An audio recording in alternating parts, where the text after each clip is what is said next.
about something about condemning the women of their hair. What scripture was it? Do you remember? Smiting the scab of the hair. The crown. I think that's Isaiah. You talking about Isaiah 3? Are we back live? Yeah, sorry for the technical difficulties. We're back live. Let us know if the volume is good.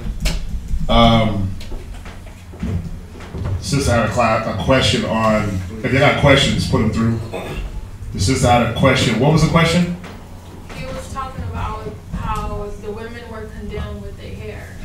Oh, right. You talking about in Isaiah, right, the baldness? Not really the baldness. He was talking about the women being condemned with their hair. Do you know what scripture he was talking about? No. What was your question, though? I was just wondering, why were they condemned? Okay, yeah. The best thing to do, I would want to have the scripture you were referring to. I wasn't here on Sabbath class. It's Isaiah 3:17. Is it Isaiah 3 that she's talking about? That's what y'all went through on Sabbath? Yeah, I think somebody asked a question, something like that. Oh, somebody asked a question on it? Not on her specific topic, but something near in this area. He asked about the jewelry. Right. And then he just went through the whole thing. Right, okay. Yeah. Right, yeah, Isaiah 3, one of our favorites. He asked about the garments. Oh, so somebody get Isaiah 3:17. Maybe this is what the sister is referring to. Isaiah chapter 3 verse 17. Therefore the Lord will smite with a scab the crown of the head of the daughters of Zion. Right. And the Lord will discover their secret parts. Right. And that day the Lord will take away the bravery of their tinkling ornaments. Right. So is this what y'all were going over on the Sabbath? Yeah. So you wanted to know why? You want to know why this happened? Yeah, because I didn't understand it. Right. Let's read up. Jump up to verse 16. It's right here in the 16th verse. So the question is, for those of you online, the sister's asking about Isaiah 3 and verse 17. Why did the Most High smite the women with in the crown of their head? Why did he? Basically, that's the baldness. You know, you look at our women today. They're running around doing what? They're running around throwing on weave, right? They're running around putting on other women's hair. Talking about Brazilian and Indonesian, and you over there spending $800 on Indonesian bundles. But it got to be a curse if you can't grow your own. You know there's something wrong when a man can grow his hair longer than a woman. Right? So the question is, why did the Most High do this to our women? Well, you know, you read this whole Isaiah, the 3rd chapter, it really goes into it. But we can start at Isaiah 3 and verse 16. Read that. Verse 16. Moreover, the Lord said, because the daughters of Zion are haughty. Because the daughters of Zion are what? Haughty. Somebody get that black dictionary, Lamad. Get that black dictionary. We're going to look up the word haughty. For haughty, I got arrogant. Arrogantly superior. They're what? Arrogantly superior. Right. So it says for the daughters of Zion are arrogant, right? Because ain't that how our women roll? Come on. Ain't that how the so-called black, Hispanic, and Native Indian woman rolls? Come on. Arrogant and cocky, right? But is that a trait that they should have? No, it's not. That pride, because then it goes into pride, right? Then it goes into a whole nother realm of I'm independent, I can't be touched, I'm above the man, right? Jump up to verse 12. Verse 12. As for my people, children are their oppressors. Right. And women rule over them. Right. See, this was never a thing that was supposed to happen, where children were your oppressors and our women were ruled over us. That was never to happen. But because the daughters of Zion are haughty and they usurp authority over their man, they don't want to bow down and be in subjection to his rule, to his authority.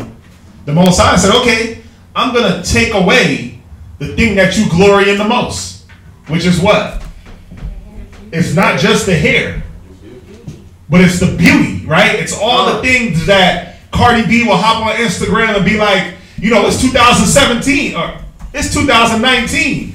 You know, it costs more than just $100 to get your girl right.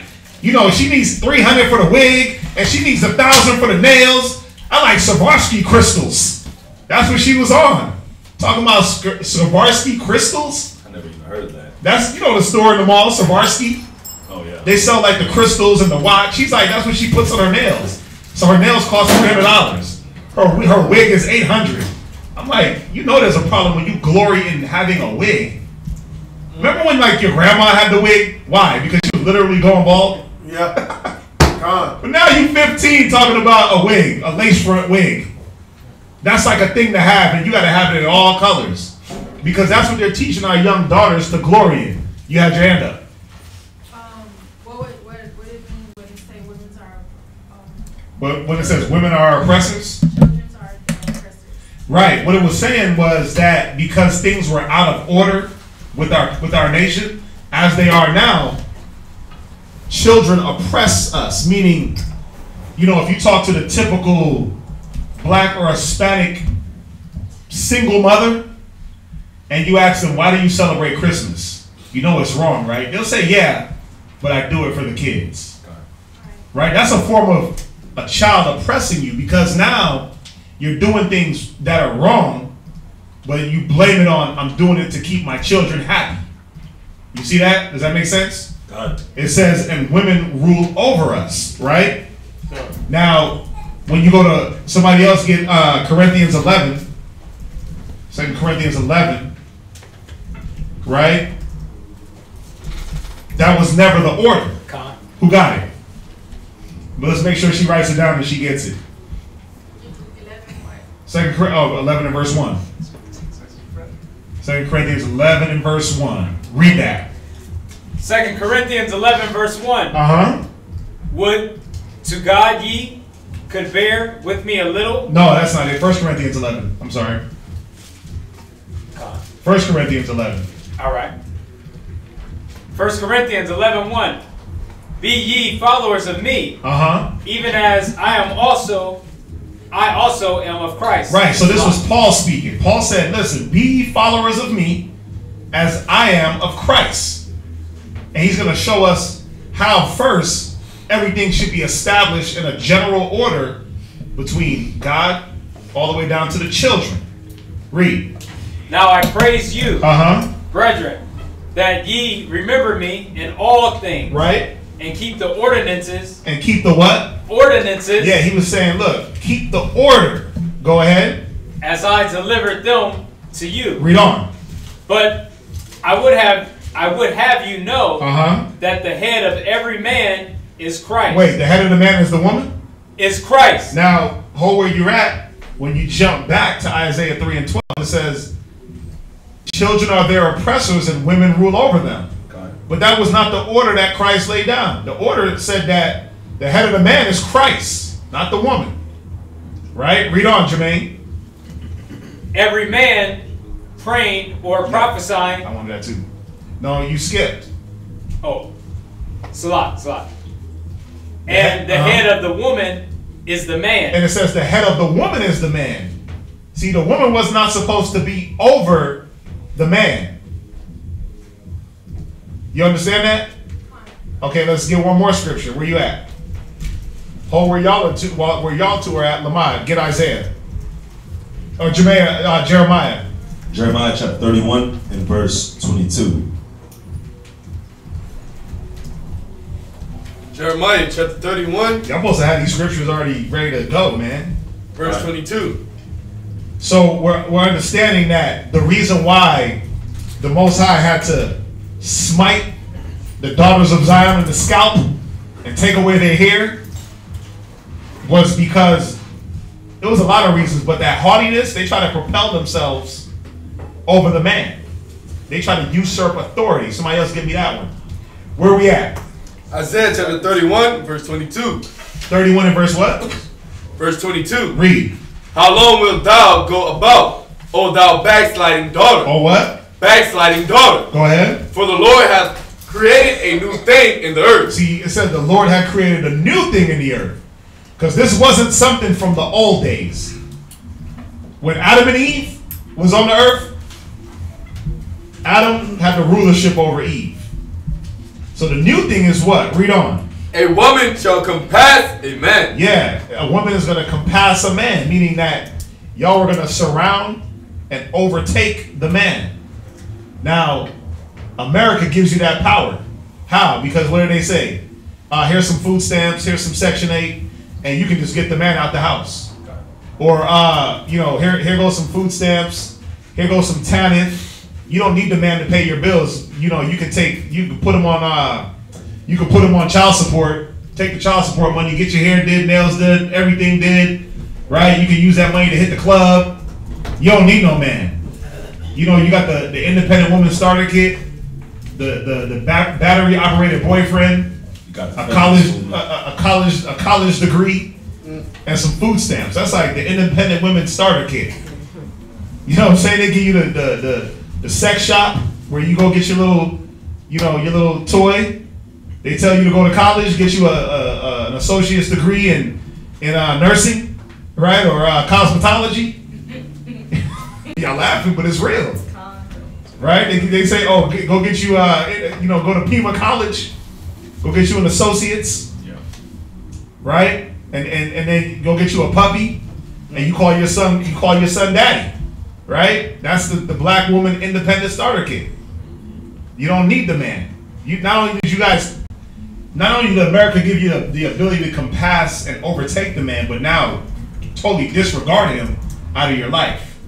But see, now you see why the Most High basically cursed you women, right? Our daughters of Zion and took away the things that made them beautiful as far as the outward appearance. You see that? Does that make sense? Yeah, and who are the daughters of Zion? Anyone? Oh, we don't have the tribe. Anyone from the so-called Negro all the way down to the so-called Mexicans. Right, so the daughters of Zion, the sons of Zion, us Israelites, the blacks, Hispanics, natives, Judah, Benjamin, Levi, Simeon, Naphtali, Issachar, Asher, the 12 tribes. So you would be considered the daughters of Zion. Where we at? I know. That's Timothy chapter 2, verse 12. Hold on to that. Finish up, Lamont. That was it. The compass. A woman shall compass a man. Read it from the top. Jeremiah chapter 31, verse 22. How long wilt thou go about, O thou backsliding daughter? Right. For the Lord hath created a new thing in the earth. Right. A woman shall compass a man. Right. A woman was going to compass a man. That wasn't something that was of the old time. That was something new because of our disobedience. God. Jump back to Corinthians. Start from verse 2.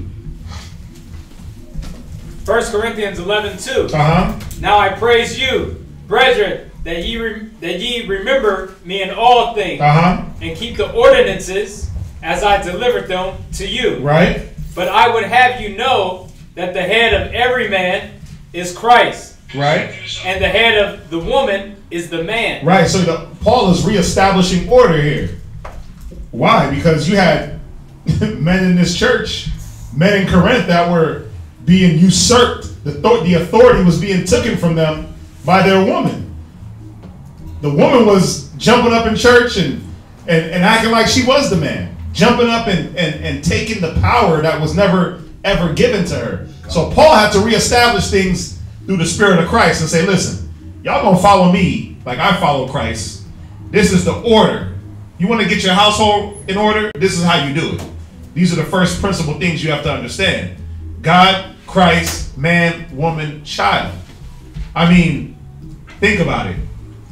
And I know some, people get in an uproar like, especially you women, like, I don't want to bow to no man. But the sad part is, you want your kids to listen to you. You want, when you tell your child, no, don't do that. That they just, yes, mommy.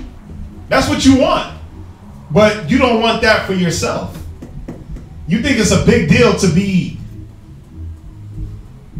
you want your children to submit to you wholeheartedly with no questions asked, but you don't want to do it to your husband. The Bible is telling us right here, the order. We go through this a lot, right? These basic scriptures. Jump back where you at. Isaiah chapter 3 verse 12. Actually, hold where you at. Go to where you at, Major.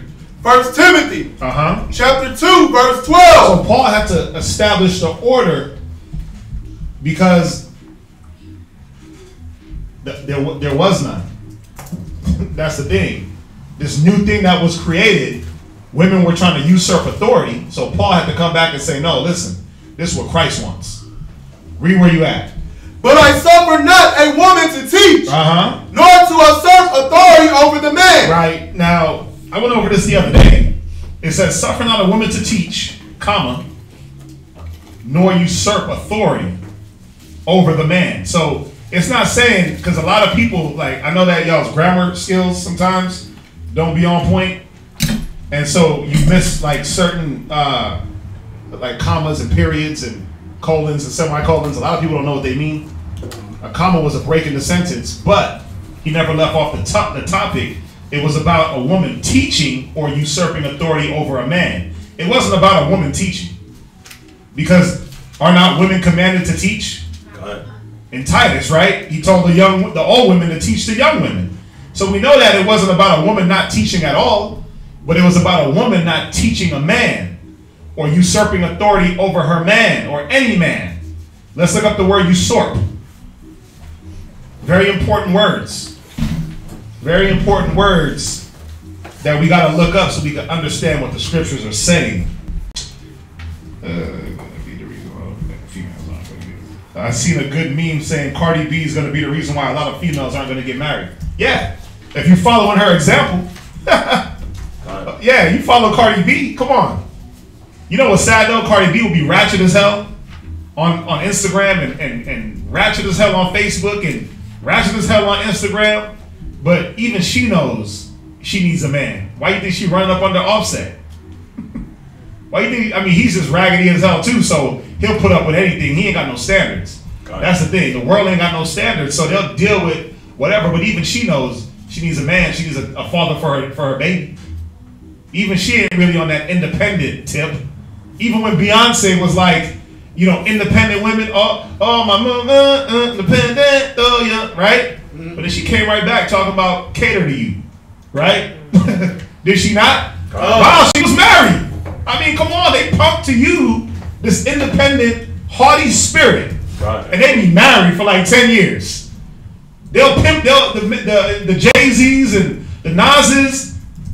They'll pump to the man, the black man, be a pimp, be this, be that, but be married up under Khalees and married up under Beyonce and chasing this woman because they want you to be something that they're not even. These women ain't running around in no real independence. Beyonce ain't running around talking about independent women. Hell nah. She got Jay-Z. Right? Cardi B got Offset. Eve got the white boy she went and married. Like all these chicks that was on some independent, haughty, I'm greater than thou, I don't need no man movement. They lied to you, man. They gassed y'all up, got married under your noses, got happy families under your noses while you still doing what? Chasing independent life. Yep. Trying to still be an independent, but miserable at it. Scarred and hurt. Going through all the things that we're going to read in Isaiah 3. I'm not going to go all super in depth, but I just wanted to get these few scriptures out. Who got usurp? Usurp. To seize. To what? To seize. To take over. To take possession. To steal. Right. So it says, read where you at, Major? 2 Timothy. 1 Timothy chapter 2, verse 12. The precept. But to be in silence. Start from the top. But I suffer not a woman to teach. Nor to usurp authority over the man. Right, so I suffer not a woman to teach a man or to steal his authority. Or to overthrow, or to remove, to topple, to the seat, to the throne. Because it wasn't your throne. God. Ain't no princesses in Israel, man. It's kings. It's kings, princesses, kings and princes. No queens. God. Well, there's princesses. I'm sorry. Don't hurt me online. Don't hurt me.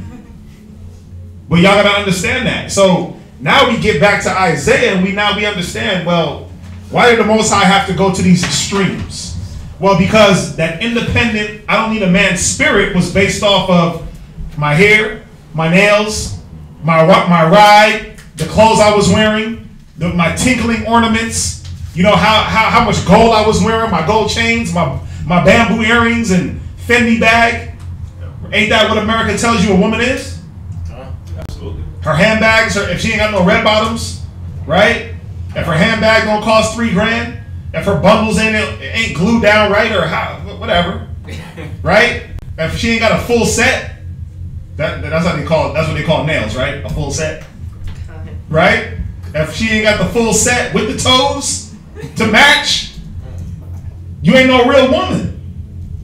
That's what they consider being a real woman. That's what they consider being a mother, because you can microwave something. Nah, it was more than that. It was about that inward woman. Where we at? Isaiah chapter 3, verse 17. Go ahead. Therefore the Lord will smite with a scab. Right, read from the top. Verse 16. Moreover, the Lord said, because the daughters of Zion are haughty. Right, because they're haughty, because they want to usurp authority, because they don't want to fall in order under... Listen, if you fall out of order with your husband, you're out of order with Christ. So you don't want to fall in order with Christ, first and foremost. Go ahead. And walk with stretched forth neck. Yeah, you walk with that stretched forth neck. You peeping around in everybody's business. You know how, back in the day when you watch the little TV shows and the neck be popping back and forth and like a chicken. Right? Or either they call them chicken heads. That's where that terminology came from. Yeah. Neck be just stretched out. All up in everybody's business, back and forth. Go ahead. And wanton eyes. Yeah, and wanton eyes. You wanton. You those eyes. You just looking at. You know those women, man. That.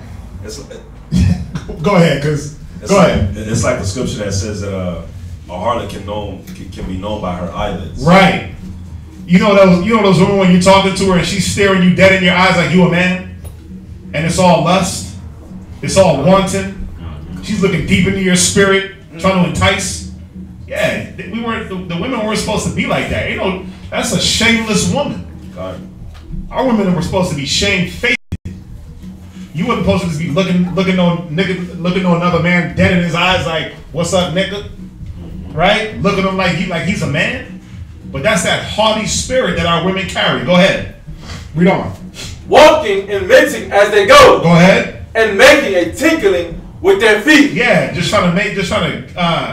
you moving around for attention, man. You tinkling around.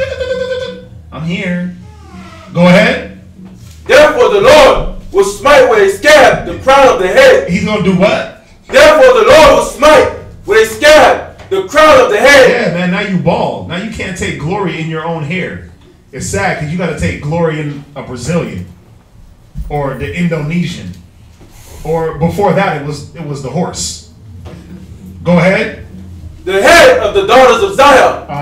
And the Lord will discover their secret parts. Read on. In that day, the Lord will take away the bravery of the tinkling ornaments. You see how it says the bravery of their tinkling ornaments? This is what they took bravery in. This is what they felt like this was what made me a woman. It's like a man that he takes bravery in his outward appearance, his clothing. I got it's like our people today, man. I got my Gucci flip slides. I got my Supreme little fanny pack, little man purse, right? I got my wrinkled, stretched out Gucci headband, right? Got my Gucci jacket. So now I feel brave because I'm fitting the standards that society has made. But see, we were supposed to be brave in the Most High, brave in Christ, not brave in our material. But it said, I'm going to take away the bravery of these things.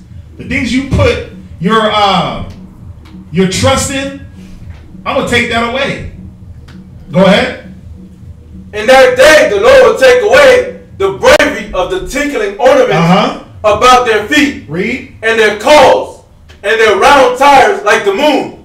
The chains and the bracelets. Right. And the mufflers. Yeah, because think about it. The chains and the bracelets, right?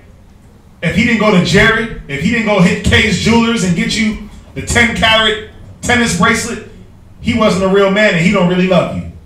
I mean, that's what they say though. Like when you see a woman's ring, yeah, and you see like the size of the ring, that's how you be like, oh yeah, he really loves me. He must love you. Ring. Yeah. Well, like, oh look, he loved me. Look at that. Yep. Yeah, all that. So. Yeah, that's the belief that love is predicated on how big of a rock you got, or how much Burberry or whatever he can buy you.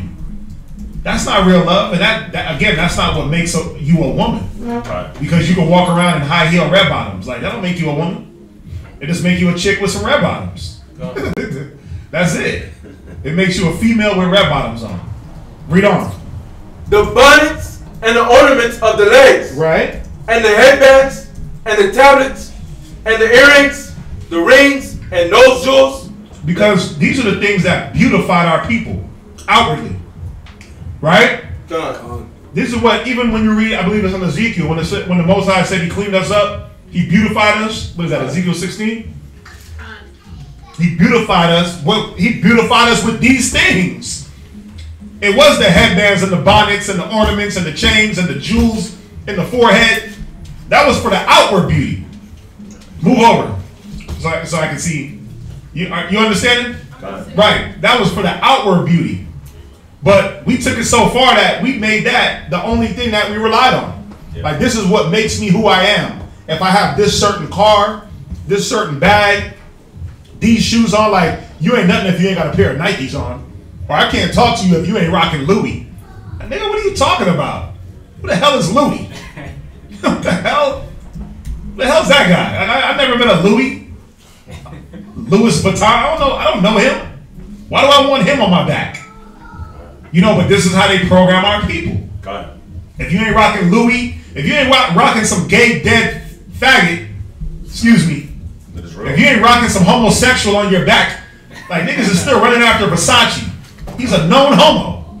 You so anti-gay, but you'll rock Versace. And run around with Gucci and Louis and Dolce & Gabbana. Two homos. And be proud of it. These are Dolce & Gabbana. I paid cheap for these. Damn, you just funding the gay agenda? But that's what it's about. That's how confused our people are. Now, I don't mess with that gay stuff, man. But let me go get these Dolce & Gabbanas.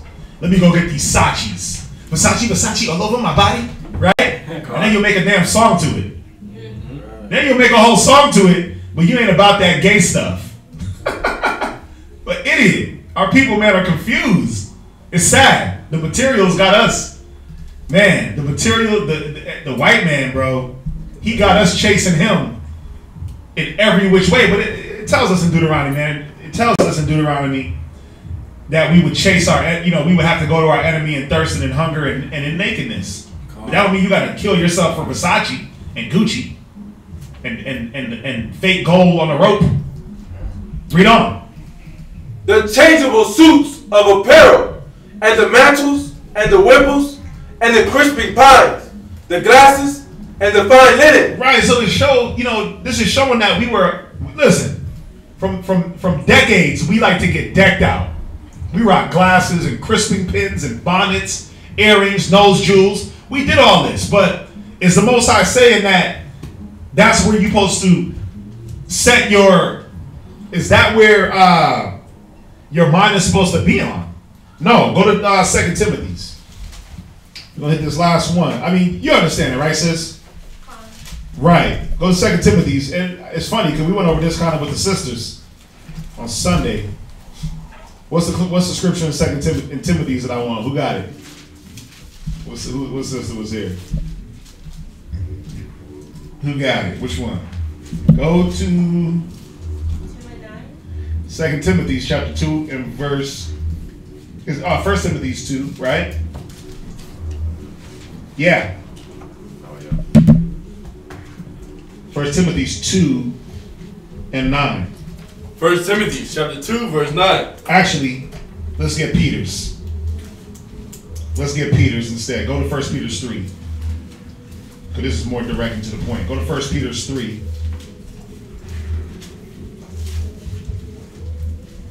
Go to 1 Peter's 3 and verse 1. 1 Peter chapter 3 verse 1. Likewise, ye wives, be in subjection to your own husbands. Right, here it goes again. Here it goes again. Order. You got to be subject to your own husband. Right? Go ahead. God, that if any obey not the word, they also may without the word be won by the conversation of the wives. Yeah, that conversation of the wives, that gossip girl mentality. You get one with that, and then now you're no longer falling under the wisdom or following the wisdom of the Most High through your husband. Because now you want to follow the gossip girls. You want to follow what your coworker at work is saying. You know, she's into that gossip. Now you in everybody's business. So you get won over by that, and you're no longer in subjection to your husband. This is why the Most High had to smite our women, because they were being won by the conversation of wives and taking themselves out of subjection to what their husbands wanted. Read on. You can drop that, Max. Read. While they behold your chaste conversation. Right, your chaste conversation. Somebody look that word up. We got to look these words up so y'all can understand. And I went through this on Sunday, yesterday with the sisters. I went through this yesterday with the sisters, man, this very scripture and these very definitions. So they should be right on point, pulling them. Chase. You got it. Platonic. Innocent. Platonic, innocent, what else? Restrained. Restrained, right? So your chase conversation. Now, meaning I'm not dipping and dodging into everybody's business. My conversation is restrained. It's on godly things, right? Got it. What else? Simple, plain, unadorned, undecorated, unornamented, unblemished. Unblemished, right? I got pure, holy conversation. Read on in the scriptures. God, while they behold your chaste conversation coupled with fear. Right? Go ahead. Whose adorning, let it not be the outward adorning. Right. Whose adorning, let it not be the outward adorning. Got it. Because it wasn't about the outward. It wasn't about what I wore, what I put on, what jewels I had. That's not what the Most High was looking at. See, when you get into that outward adorning and you start relying on that, guess what? You start to puff yourself up above who you really are. You start to put yourself in a whole other stratosphere. So the Most High had to really break us down and say, listen, I'm taking all this stuff away from y'all. I'm going to break you down to the lowest level. You're going to be bums. Right? You gonna, but I'm going to take away. Think about it, man. When your hair gets taken away, come on, man. The one thing that grows naturally, the Most High is like, stop that. No hair. Oh, there's more in that Isaiah that we didn't hit. Now you're going to be overweight. You're going to have to work to have a decent figure. These are all curses, man. Because why? We rely too much on the carnal. Read. God, whose adorning, let it not be that outward adorning of plaiting of the hair. Of plaiting the hair or braiding the hair. Now, I got to say this. Was he saying, don't get your hair braided? Don't look good? No. Because you got brothers that be teaching. Listen, I was just dealing with a cat on this the other day. Talking about any woman that's trying to wear gold is not of the kingdom. What the hell are you talking about, bro? The script, and then he tried to use 2 Timothy 2 and 9, and 1 Timothy 2 and 9. I'm like, wait a minute. It's not saying that. Let's go to Peter's. Let's go here. Let's go here. So he's not saying that you can't wear gold or braid your hair or look nice. That's not what he's saying. But you can still do all that and be modest about it. That shouldn't be what you rely on. That shouldn't be your bravery. All of a sudden now you look nice. Now you better than everybody else. What about your spirit? Read on. And of wearing of gold. Right. Or of putting on of apparel. But let it be the hidden man of the heart. Yeah. How do you know it's not that he wasn't saying don't braid your hair or wear gold? Was he saying don't put on clothes either? Of course not.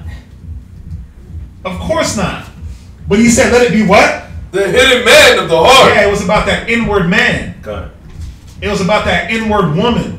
It was about putting off the old man and putting on the new, renewed in the image of Christ. Colossians 3 and verse 9. That's what it was about. It wasn't about your Gucci, your Louis, your Nike, your Timbs. And if you ain't got it, I ain't messing with you. It was about, man, what's your spirit like? What's your spirit changing from? Read on. In that which is not corruptible. Right, and that was the problem. We were corrupted by these things. What verse is he reading? He's where you at? 1 Peter chapter 3, verse 4. Right. And see, we were corrupted by these things. We're corrupted by riches. We're corrupted by the material things. That's why the Most High had to take them. You get corrupted because you go get your hair did. All of a sudden now your spirit is haughty. You get a little weave, man. You get a little finger wave, and all of a sudden, like nobody can tell you nothing. You get that TANF card reloaded or food stamp card reloaded at 1201, and all of a sudden, nobody can say nothing. Wait till I get my money, right? That's what y'all be on. Y'all get the damn food stamp card reloaded. But what happened the whole other week when you was starving and you needed help and you was humble and broken down? But as soon as you get a little bit, that's how our people roll though, and it's wrong. But that's why the Most High had to take these things away from us. Read on. Even the ornament of the meek and quiet spirit. Even the what? The ornament of the meek and quiet spirit. What is a meek? Hold on, let's rewind. What does an ornament do? Nobody from Sunday. What does an ornament do to a Christmas or to a tree? When they put an ornament on a tree, it decorates it, right? It makes it more beautiful. An ornament is supposed to beautify something. He said, even the ornament of a meek and quiet spirit. These are the things you're supposed to be decked out in. It wasn't about the outward appearance and the outward apparel. It was about the decoration of a meek and quiet spirit, man. This is what the Most High wanted you to be decked out in for you women. It wasn't about the material, the outward adorning. It was that inward adorning. Read on. Which is in the sight of God of great price. Yeah, this is what's valuable to the Most High. This is what's valuable to your husband. Not because you can go produce a paycheck or because you can show up with a box with some Nikes. Yeah, I took my boo shopping today. Like, who cares? Who cares? What's your spirit like? Are you meek and quiet? Does my Nikes come at a price? The price of me having to hear you just rah, rah, rah, rah, rah, rah, rah. A lot of times that's what it is. Yeah. Things, they come with them. Y'all get all the brothers get all the material, but it comes at a price. Because there's no meek and quiet spirit. There's no humility. There's no subjection attached to that. I got you them shoes. Those are my shoes. I seen a chick roll up on a dude in the Walmart. He was, okay, granted, he was with some other chick. It was a video. I didn't see it personally. But he was with some other chick in the Walmart. Bro, she made this dude like basically strip naked. Like, those are my shoes, give them to me. Those are my pants. What the hell are you talking about? Damn. But you see what I'm saying? Where it comes attached with some stipulation. It comes attached with that haughty, high-minded spirit. No humility. None at all. Just pride. Where we at? Verse 5. For after this manner in the old time, the holy women also, who trusted in the Most High. It says what? Read it from the verse 5. I know I'm going into this question, but got to. Read verse 5. For after this manner in the old time, right, the holy women also, right, who trusted in the Most High. What did these women of old time do? Trusted in the Most High. See, the women of old time, they adorn themselves in this manner. Not with the braiding of the hair and the plaiting of the clothes plaiting of the hair and the adorning of the outward, but they adorn themselves with meekness and righteousness. Hold where you at. Hold where you at. Go to, you'll read it. Go to, read Job chapter 29 and verse 14. Job chapter 29 verse 14. Go ahead. I put on righteousness. He did what? I put on righteousness. Go ahead. And it clothed me. Yeah, this was Job. He said, I put on righteousness. I put on humility, meekness. This is what us as Israelites supposed to be doing. Not just the women. Okay. Not just the women, because the men were cursed too. Let's be real. It wasn't just the women. A lot of things got took from us because of our stiff-necked, hard-headed, rebellious, prideful spirit. But he said, read it again. I put on righteousness. And it clothed me. My judgment was as a robe and a diadem. Right. I put on righteousness and it clothed me, man. This is what we're supposed to put on. Oh, man. Read on. Verse 15. I was eyes to the blind. And feet was eye to the lame. Yeah, you see that? It was about helping. It was about leading the people. It was about the nation. Right. Jump back to where you're at in Peter. So read verse 5. For after this manner in the old time, the holy women also who trusted in the Most High. They trusted in the Most High. How do you know they trusted in the Most High? Adorned themselves, being in subjection unto their own husbands. Wait, what did they do? Being in subjection unto their own husbands. This is how you know a woman trusts the Most High. She'll adorn herself in righteousness, in meekness, but she'll follow her husband. She'll be in subjection to her husband. This is how a woman shows trust in the Most High. Because she understands that what? Her man is being led by the Most High. She understands God, Christ, man, woman, child. Right? Read verse 5 one more time. I like that verse. For after this manner in the old time, right? The holy women so also. Remember, this was from the old time. This was from the old time, but then there was a time we fell off. And the Most High had to smash us. And hit you in the head and curse you. Hit you in the crown. Take away your hair, your tinkling ornaments. But there was a time when the woman of old time, go ahead. Who trusted in the Most High. The ones that trusted in God, read. Adored themselves. Read. Being in subjection unto their own husbands. That's how they adorned themselves, man. It wasn't about clothing. It wasn't about their hair. Their adornment was, let me follow what my husband said. Let me follow the righteous rule that my husband is laying down. Let me not go back and forth with that man. Let me not try to test his intellect and question his judgment. Let me just follow. Watch, read on. Even as Sarah obeyed Abraham. Even as she did what? Obeyed Abraham, calling him Lord, whose daughters ye are, as long as ye do well and are not afraid with any. Now, check this out. When Sarah called Abraham Lord, were they technically married? Y'all remember the story? She called him Lord when what? No. He was on the camel. She was in the field. Right? Oh, my. Okay, wrong story. Wrong story. Scratch that from the record. But read on. Come, and are not afraid with any amazement. Read verse 6. Come, even as Sarah obeyed Abraham, calling him Lord, whose daughter ye are. Right? As long as ye do well and are not afraid with any amazement. Yeah, see, that amazement, that being afraid, when your husband says, hey, we're going to make this move, and you're like, how are we going to do that? Why? You start panting and breathing all heavy, and you start having an asthma attack out of nowhere. Questioning him. Yeah, you start questioning everything and breathing heavy and fine. Like, you ain't supposed to be afraid with any amazement if you trust in the Most High. But going back to the question, the reason why that had to happen was because the women relied too much on their outward appearance. They relied too much on how they looked and not enough on being in subjection to their husband and being in subjection to the Most High. Anything else? Any other scripture on that? Or I mean, you got that?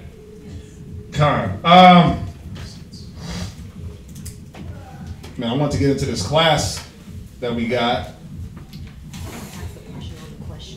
They asked a question on the question on the question. Yeah, I know you answered it. I don't know if he came after this and asked this. He said, "Can she teach while she is under her husband?" Can she teach while she's under her husband? Well, as long as she's not trying to teach a man. See, the woman was supposed to teach. Go to Titus. Go to Titus. Who was the woman supposed to teach? The children and other women. Right. So, no matter how you dice it, slice it, it tells you right there, I suffer not a woman to teach or usurp authority over the man. So, He that believeth on me, as the scripture had said. We gotta follow what the Bible's saying, man. Go to Titus 2, 3, and 4. Yes, sir. You got it. Come. Read verse 1. Come. Titus chapter 2, verse 1. But speak thou the things which become sound doctrine. Yeah, this is sound doctrine. This ain't some shaky stuff that we just made up. This is sound doctrine. Read. Come. Verse 2.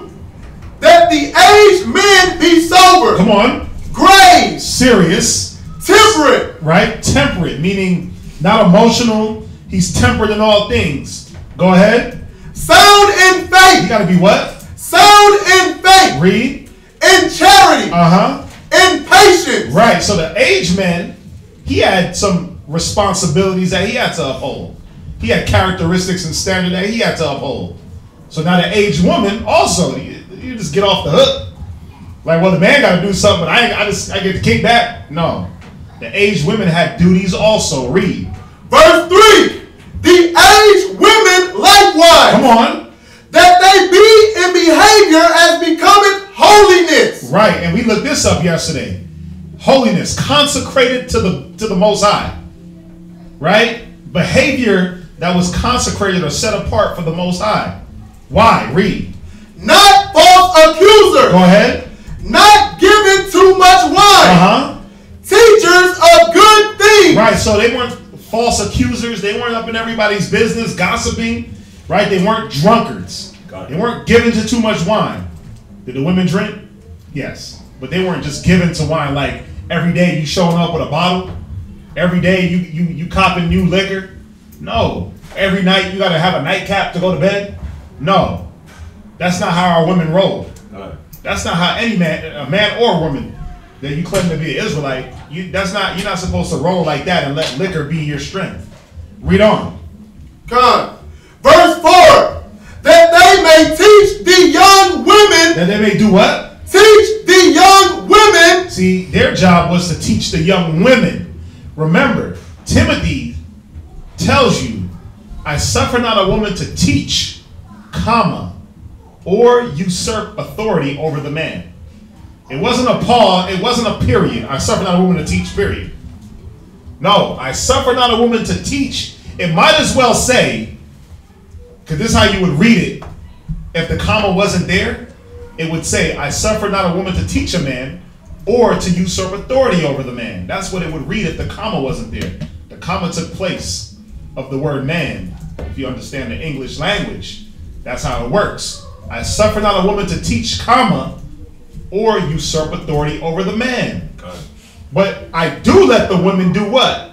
Teach the young women. Come on. To be sober. To be what? To be sober. So they have to be the example of sobriety to be able to teach it. What else? To love their husbands. To do what? Love their husbands. Yeah, because again, a lot of women think that loving your husband is, microwaving him a dinner and, just presenting yourself any old way. There was a lot more that was about loving your husband. It was about being in subjection with your husband, being in agreement with your husband. Ecclesiastes 25:1, right? God. Being in that agreement. 1 Corinthians 1:10, speaking the same things, having the same judgment, the same mind. Right? So there was much more than loving your husband than, oh, I cooked him a meal. It was much, but see, the world tells you, oh yeah, cook him a meal. But only do it on Valentine's Day, because that's when you're really going to show the love. Right? Or on payday. Or on payday. Yeah, do it for your benefit. See, there was or when you want something. Yeah, you're only going to do things so you can wrap them around your finger, girl. Kill them with kindness. Ain't that what they tell you? Kill them with kindness. Right? Why? Because it was all about her benefit. This is one way she was able to usurp authority and come past that man. She used the things that she was supposed to do naturally to some type of benefit. And then if things weren't going her way, what do? You withhold sex, you stop cooking, you have an attitude around the house gets dirty. It's like you stop doing the things that you were supposed to be doing to show that love. So this had to be taught to you young women. But the aged women had to be the standard. Read on. To love their children. And to love your children. Because some people think that loving your children is buying them a bunch of gifts or letting them play outside all day. Just come home and the lights come on. Or whooping them to death. Or not whooping them. See, it was all these different things that had to be taught and reinstilled into our people. Because we don't know what love is. We don't know how to raise children. We don't know how to be wives, how to be husbands. So we had to go to the scriptures to be taught. But there was a time when there was a standard. And there were aged women that knew how to do these things. And they were commanded to teach their daughters, teach their nieces, teach other young women around. This is how you do this. You love your man, this is what you do. You keep it exciting. You keep it lively. Right? Ain't that what, I mean, you watch some of these little TV shows, man, and the grandma will be with the granddaughter, and she's like, yeah, if you love your man, this is what you got to do. And grandma's getting herself all ready, right? Grandma, 90 years old, still looking 30. She be hitting that gym, keeping herself right. You know what I'm saying? But society tells you, oh, once you get married, just let yourself go. He'll still love you. You take those garbage vows in sickness and in health and in fatness and in skinniness, right? Love me how I am. Yeah, I'm gonna love you, but that don't mean you just let it all go. There had to be a teaching. How do you love your husband? How do you show it? And it's not just carnal things either, cooking meals and cleaning houses. But remember what we read in Peter's. It was about showing that ultimate respect of subjection to your husband. Right? So hopefully that answers that. What's that? There were. Did we cut off? No, there was just 2 more questions on the question. That right? No, that's all good. What they got? So this is the first one. It says from Devin, if she's more knowledgeable than her husband, can she teach him anything or keep it to herself and the kids and he find out on his own? You have the instance where you have women that are more knowledgeable. You have the instance where women will come into the truth before their husband. The wife will come in before the husband, right? Now, it takes a certain type of skill and a certain type of know-how to be able to present things to your husband and not do it in a way where you're trying to steal his authority. A lot of y'all ain't got that skill. I'm sorry. A lot of you women think because you got a few extra scriptures over your husband, that gives you the free reign to just dominate him. No, it doesn't. Go back to Isaiah. I went over this in class the other day. Go back to Isaiah 3 real quick. I'm going to show you something about that. It doesn't give you, because you got an extra 6-7 months in the truth over your husband, it doesn't give you the authority to now try to master over him or sit down, I'm going to teach you. No. Because where are you learning from? That's the thing. Where is this wife learning from? Then what needs to happen is the husband needs to get connected to that source of learning. The wife falls back. There's nothing wrong with the wife saying, hey, babe, I've been learning the Bible, and we're Israelites. Ain't nothing wrong with her saying that. Oh, yeah, where you been learning from? Oh, well, this is where I've been learning from.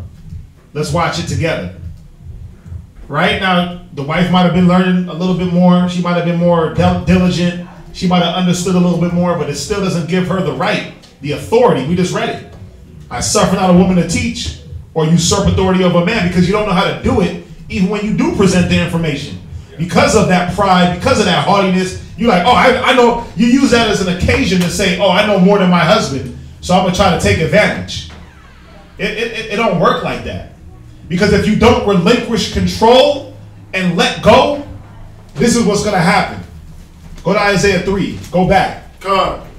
Isaiah 3 and verse...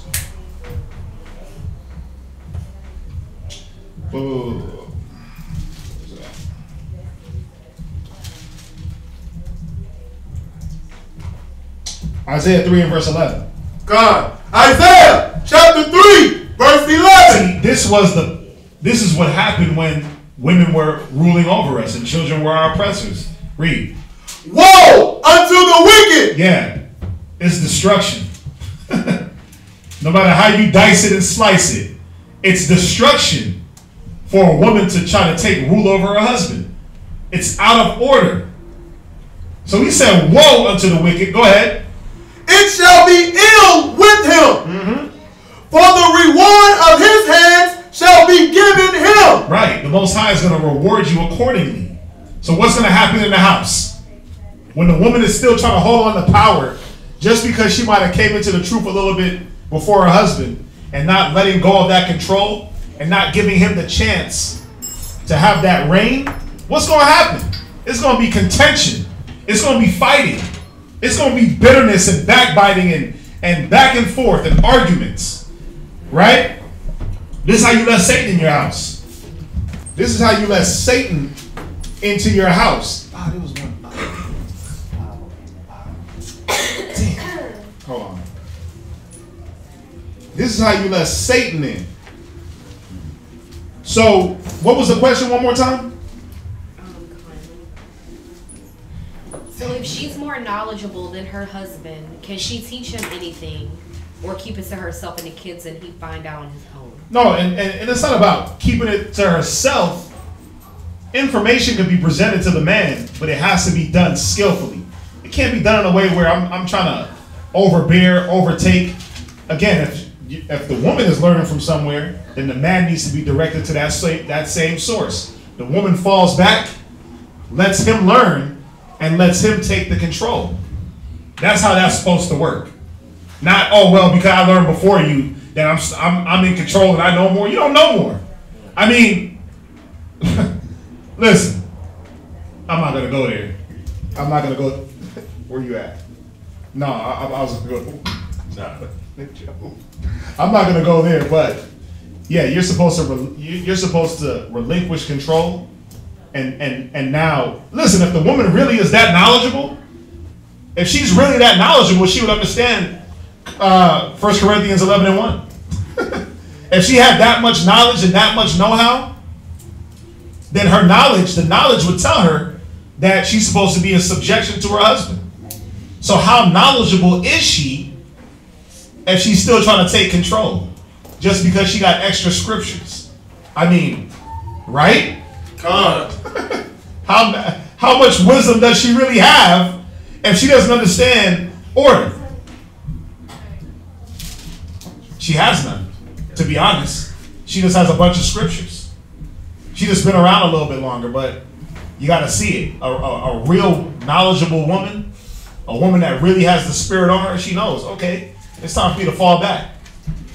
I let my husband know where the source was. Now I'm going to fall back and play my position, play my role. Let him play his role, and we're going to live happily ever after.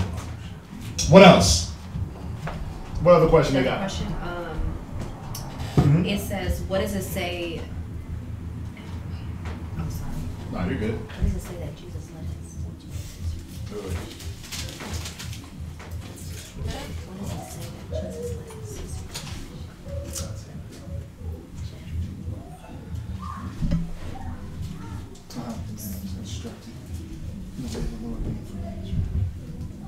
So these are two different questions, but they're kind of the same, I feel like. It says, what does the Bible say about women preachers? And then one person said, what does it say that Jesus let his sister teach?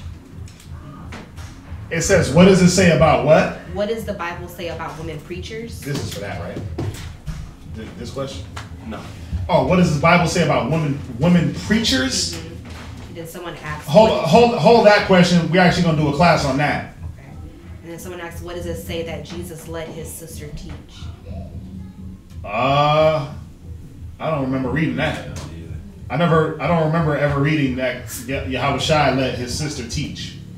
I don't remember ever reading that. If you can find that scripture, we can go to it. The woman preacher, we're gonna hold that because we're gonna put together something on that. Me and Kazak, we were talking about that yesterday actually. Good question. Yeah, the Christ letting his sister teach. I don't remember reading that. So if you can find the scripture, we can go through it. Anything else? There's just one last one. It said, what happened to the tribe of Dan? The tribe of Dan.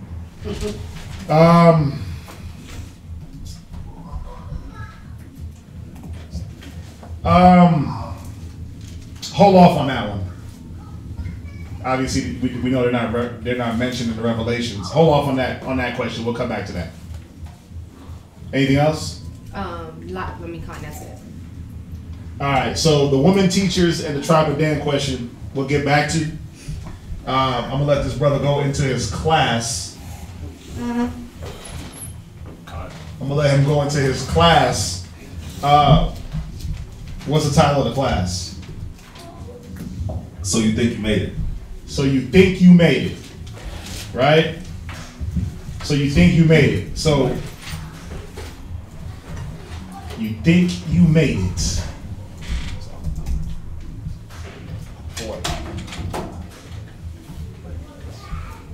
That's a whole different. That's a different topic. Yeah. Right.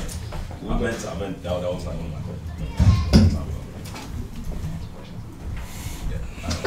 Go ahead. All right. Let's start off with Ecclesiastes chapter 12 and verse 13. So the title of the class is called "So You Think You Made It," right? And the reason being is because, so yeah, you found the truth. You found out that you're an Israelite. Christ was a melanated man. You're a melanated man and woman. You found the keys to the kingdom. Like it says in Matthew, when a man finds a jewel in a, I know I'm butchering it, but a man finds a treasure, he sells all he has to attain that field. Right. When a man finds a field, he sells everything to get the field. Kind. Mm-hmm. How many of us actually sold all we had to attain that field? Like, how many of us really look at the work, the truth, the Most High's work, the Most High's service as a treasure? Or are we just here? Just going through the motion. So that's why the title of the class is called "So You Think You Made It," or "You Think You Made It." So let's start with that. Ecclesiastes in the Bible, chapter 12, verse 13. Somebody read that for me. Ecclesiastes chapter 12, verse 13. Let us hear the conclusion of the whole matter. Fear God and keep his commandments, for this is the whole duty of man. So we get that. We understand that. That's why that was the purpose of man. That's why God created us. This was the answer to all of our questions. When we were in the world, we was like, man, something's wrong. I had other questions. Go ahead. This ain't how the world was supposed to be running. What's going on? This was the answer to all our questions. Was to what? Read that last precept. Fear God. Fear God and keep his commandments. Because we saw that the world had no fear of God. And the world had no care of keeping the Most High's commandments. Read. For this is the whole duty of man. And that's the whole duty of man. That's how you actually free your mind and free yourself and separate yourself. But everybody else, their minds is gone. They don't know what they want. They have all the money in the world, but they're still doing drugs. They have no freedom. They have no freedom of their mind. They're chasing everything. They gotta be smoking weed every day. They gotta get drunk every night, even though they have millions and billions of dollars. They're still committing suicide. So what is it? Why are they like that? Because they should be comfortable, right? They made it in the world. They got the riches of the world. But they're not comfortable. Why? Because there's no fear of God and there's no keeping of God's commandments in them. But see, that's the whole duty of man. But see, our duty is different. We have a whole nother duty. Our duty is not just to fear God and to keep his commandments. Go to 1 Peter chapter 2, verse 9. Our duty isn't just to fear the Most High and keep his commandments. Our duty is different. Our duty is to show people and to teach people and to bring them up to this level, to where now they can fear God and they can keep and they can keep his commandments and they can get into a good space with the Creator, like what we're trying to fight to be. But read 1 Peter chapter 2, verse 9. 1 Peter chapter 2, verse 9. But you are a chosen generation. But we are what? A chosen generation. See, our generation is chosen, man. It's a blessing for us to be able to live in the year 2019. Yes, it is a curse to see transvestites and all this stuff going on, but it's still a blessing to be able to see that and be like, man, this is actually happening. The time is close. Like Christ said, Many prophets desire to see the things that we're seeing. Many people back in the day desire to see the things that we are seeing. And we're seeing it. We're the chosen people that get to see it. As bad as it seems, we're the chosen people that get to raise our kids in this generation where every other child is messed up. But our kids gets to be that glimmering of light, that glimmering of hope. Just like we're working and striving to be that glimmering of hope. That light that's shining through the darkness. We're that chosen generation that gets to live through it. Read.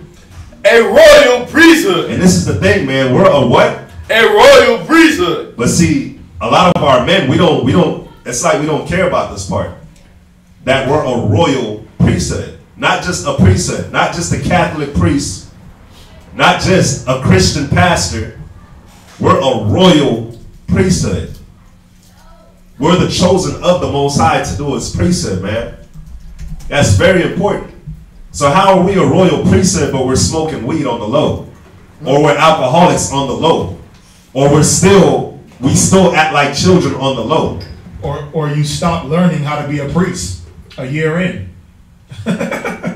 How can you be a royal priest? How can you be a part of anything royal if you never really took the chance or took the time to get cleaned up? God. Where you said, you know what? Christ is black. I learned that. I learned I'm a Hebrew. Right? God. I got it all, so I'm going to sit back. I'm going to just chill now. God. I know I got the Christ is black breakdown. I got who Christ came for breakdown. I got the John 3:16 breakdown. I got those three. I'm good. I'm going to go back on the couch. I'm going to sit back. I'm going to chill. I'm going to kick it. I'm not going to continue to put my brick in. God. Right? But read it one more time. But ye are a chosen generation. But see, the Most High chose us for a reason. God. He chose you to bring forth His word, not just to learn 2 breakdowns and then quit. Read. A royal priesthood. He chose you to be a royal priesthood, not just any priesthood. Like he said, not the Catholic touching on little boys priest, but a real true priesthood. But that had to be instilled and taught. Yeah. Read. An holy nation. A what? A holy nation. Right. We were supposed to be set apart. God. Holy. Consecrated. Absolutely. Meet for the master's use. But how? When you stop learning how to be holy. Well, I got 50% holy, so I'm good now. Right? I made it. I made it. I got it. Read. A peculiar people. How are you supposed to be set apart and different and peculiar if you still try to engraft yourself into the same things? You trying to put new wine in old bottles. Read on. That ye should show forth the praise of Him who hath called you out of darkness. Wait, we were supposed to do what?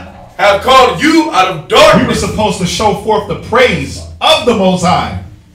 We were supposed to show forth the example of being pulled from the dark, from your filth, from your mire. Not, oh, I'm going to be pulled from my filth halfway. I'm going to be halfway in and halfway out. Or I'm going to get comfortable with being halfway cleansed. It don't work like that. Or I'm going to just be clean for 2 years and then I'm going to just fall back into darkness. I'm comfortable. I'm in my comfort zone. That's what a lot of sisters, that's where a lot of brothers get. You learn a few scriptures and then all of a sudden you get comfortable. Right? And there's no longer the push to move forward. There's no longer the push to grow. Yeah. There's no longer the trying to abound more and more because you feel like you got it. And what you have is all you need. Nah, it don't work like that. It got to be a constant mind to keep moving forward. Has to be. It has to be because that's how you're going to get better. That's how anybody that's good at anything gets better and becomes great at what they do. Is that they're always trying to fix their imperfections. They're always trying to work at those things that they lack. So that's what we got to be on. But read verse 10. God, which in time past were not a people. Yeah, so you got to remember, before the Most High chose us, we were not a people. We were the common people, the common man that you see out there. It wasn't nothing different between us. We went to high school. We smoked weed in high school. We played sports in high school. We got ran through in high school, whatever, just like everybody else. But the Most High chose us. We were just like them. We were just like those people, but he chose us. So why are we still like trying to go back to those things that we were before we found the truth? Why do we hold on to those things? See, we hold on to those things, but then we have the nerve to talk bad about certain other things that now we see. Now that we're in the truth and we see certain things that people do, and because it's not an issue to us, we have the nerve to talk bad about it. You know what I'm saying? It's like we could talk bad about somebody being gay, but you're in the truth and you still have an adulterous spirit. You still have a lustful spirit on you. You could talk bad about somebody that's smoking weed, but you still slothful as hell. You still don't have no ambition. You still don't fight past your battles. You give up easily? You give up. Yeah, these are the things that, you know, if you're not set on a vision, if you don't have your mind in the right place, you get stagnant. Con. Yeah, we're going to hit that too. Go ahead. Well, read. Con, which in time past were not a people, read, but are now the people of God. But are we the people of God, though? We're supposed to be. But are you really? Read. Which had not obtained mercy, but now have obtained mercy. And now that's the thing, man. The Most High has blessed us with mercy, and we don't want to do spite on the mercy on the Most High's grace, man. We can't look at this mercy that we've been given. A lot of us know that we should be dead. We should have certain things, certain ailments of the flesh. We got lucky in so many occasions. A lot of different car accidents we could have been in. A lot of different women or men that we messed with that we could have caught something from that we can't be treated. A lot of us got lucky where we've eaten so bad throughout our whole life that we could have had diabetes, we could have had cancer, but we got lucky we don't. So it's a lot of things, man. The Most High showed us mercy, but a lot of us, we're not using that mercy. We're half-assing. We're just doing enough to get by. And it's the Most High's work. We can't do enough to get by in the Most High's work. Go to Philemon chapter 1, verse 10.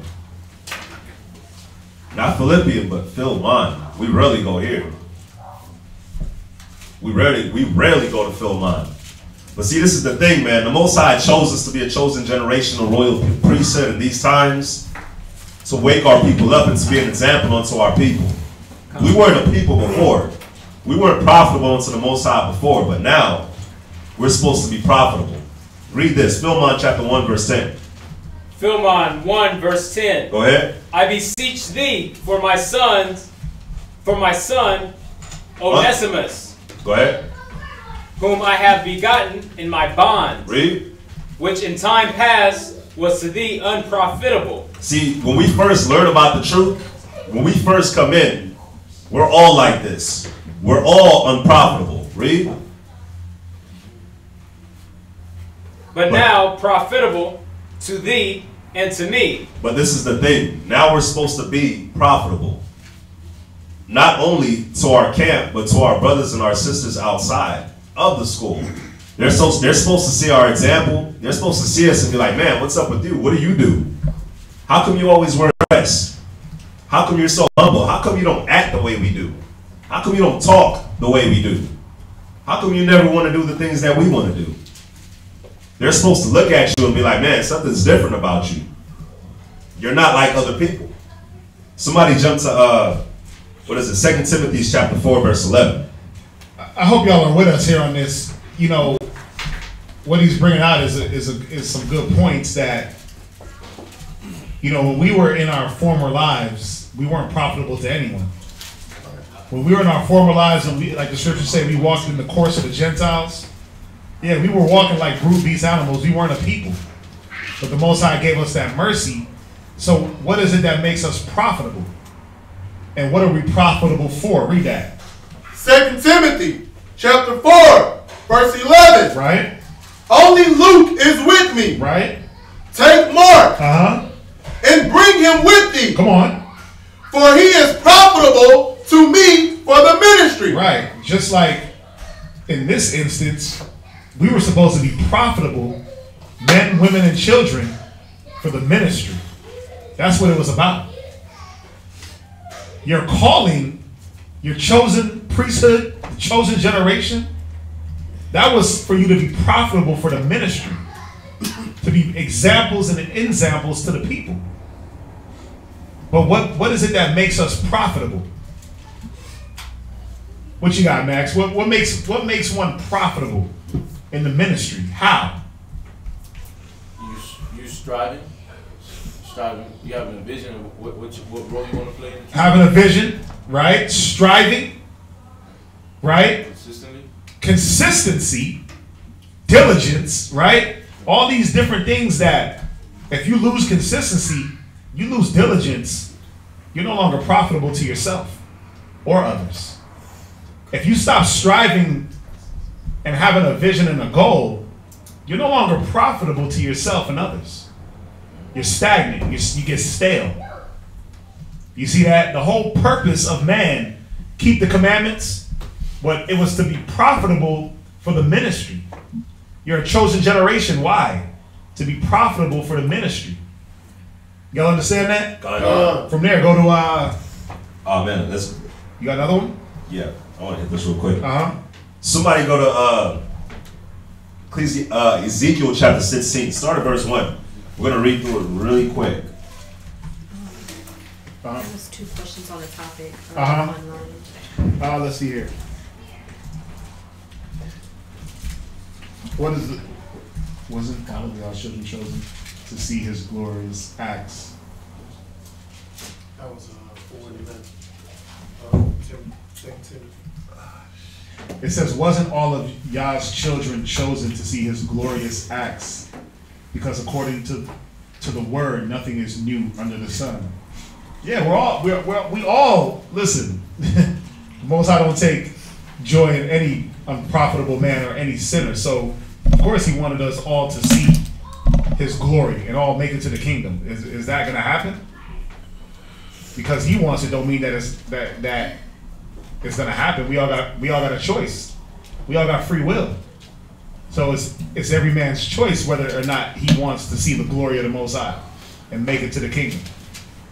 So, yeah, that's really up to each individual. Like, you can't be forced to do anything. So it's up to you if you want to make those changes to be able to see that. It's like the scripture says, the word came unto every man.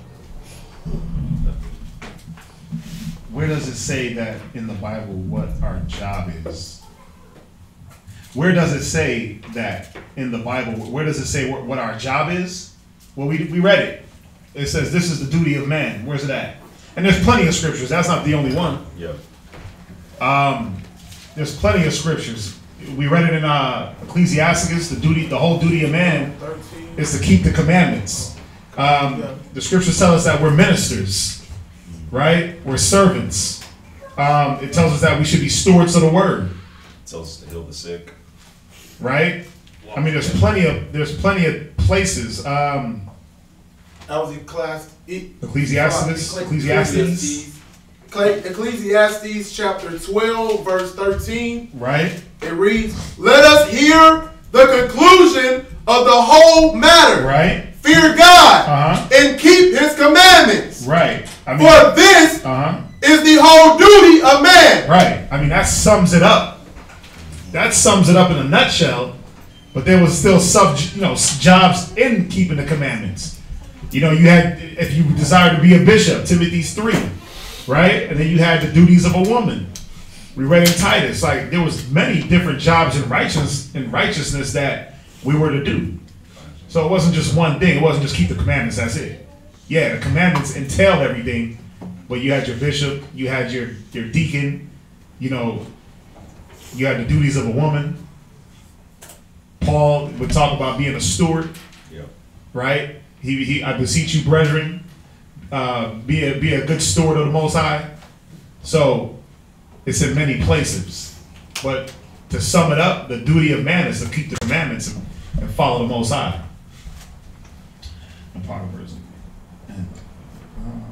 There's a question above that. That's on the topic. There was other second one. Was it? What does it say above that? Let's see here. Let's see here. What does it say? Which one? From Miss Keita, it's a Bible history book explaining the judgments of what happened to Yah's chosen people because they chose to do all the unlawful acts that we continue to still do as we're doing back then.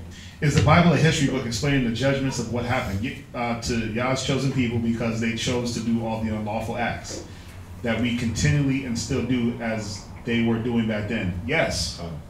Yes. The Bible is a history book of the Israelites, right? That it shows all the things that when we did right, Most High blessed us. When we did wrong, Most High cursed us, put us into captivity. It prophesied our slavery, our captivities, and it also prophesies our being brought into salvation. So to answer your question, yes. Where is it? Is what I'm asking. Oh, where is it? I don't know what he's Oh yeah, I see what you're saying. Yeah, we just read it. Ecclesiastes what? Ecclesiastes what? Chapter 12, verse 13. Yeah, Ecclesiastes 12 and verse 13. Where does it say? Oh, where is it? Don't forget. Hold on. Where is it? Is what I'm asking. Maybe we had a question. Oh, where does it say that Jesus let his sister teach? Oh, okay, I get it. Where is it? Yeah, I've never read that. Yeah. I'd have to look for that one. But I've never read that. Yeah. So we'll look, and if we can find that, we'll get back to you. But yeah, I've never read that. How was shy, or Jesus let his sister teach. All right. Let's jump back. Let's jump back on topic. We got an hour. All right, Ecclesiastes chapter 16, verse 1. No. I'm sorry. Ezekiel chapter 16, verse 1. Ezekiel chapter 16, verse 1. And this is on the point of that the Most High is saying back in 1 Peter chapter 2, verse 10, where it says, which in time past were not a people, but are now the people of God, which had not obtained mercy, but now have obtained mercy.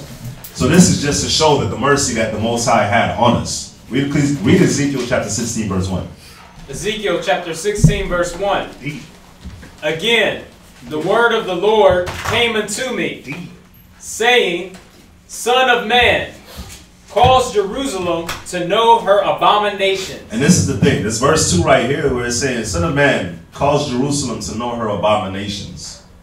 For all of us here in the camp, that's what in the school, for everybody in the school, not just our camp or our school, but everybody out there that's working, this is what we work for.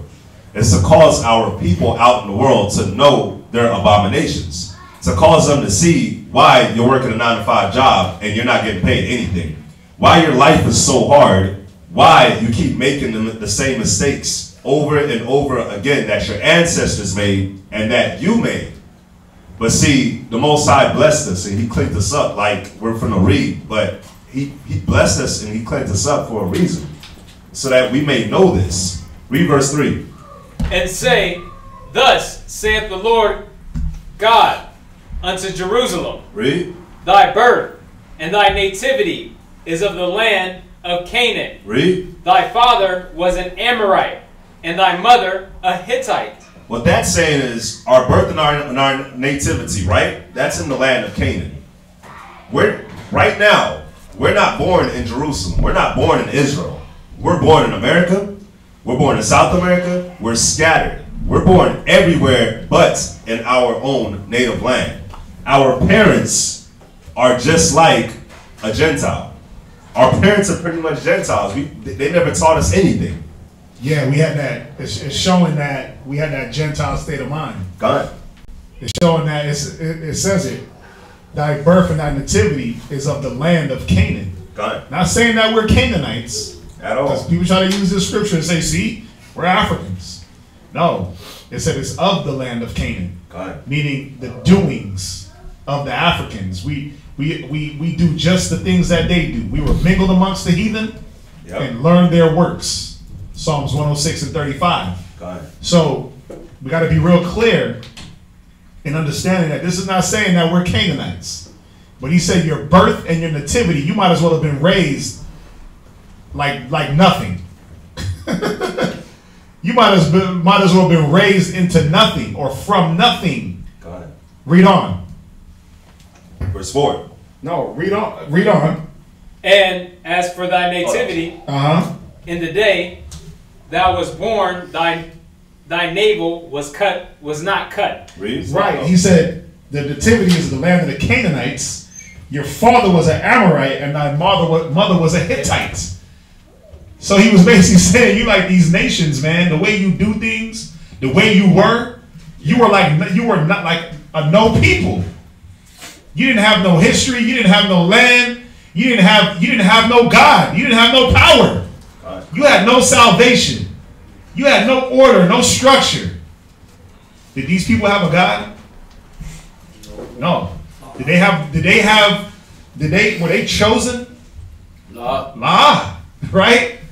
So they didn't have the Father above them. They were just doing whatever the hell they did. He said that's how we acted. So we got to be real clear on that. Read on. Read verse 4. Verse 4. And as for thy nativity. Think about your nativity. This is talking about your birth, a baby. Brand new out the womb. Read. In thy day thou was born, thy navel was not cut. Think about that, man. When nobody's around to clip the umbilical cord for a baby. No one's there to take care of the baby. That's what it's showing. Yep. We were like children, man, unnourished. No one cared. You just popped out, landing on your head, placenta attached and all bloody and nasty, filthy. Yeah. With placenta mucus and what do they call it? What's the fluid? Embryonic. Embryonic fluid, and it was just on you. Nobody wiped you off. Yeah. What's the first thing when a baby pops out the womb? They do. Wipe it off. Grab it, wipe it off, clean it up, snip the navel. Right? But he was saying that nobody did that for you. Nobody did that for our people, for Israel. Read. Neither was thou washed in water to supple thee. Come on. Thou was not salted at all, nor swaddled at all. Yeah, nobody took the time to wrap you up in your little swaddling cloth. No one nurtured us.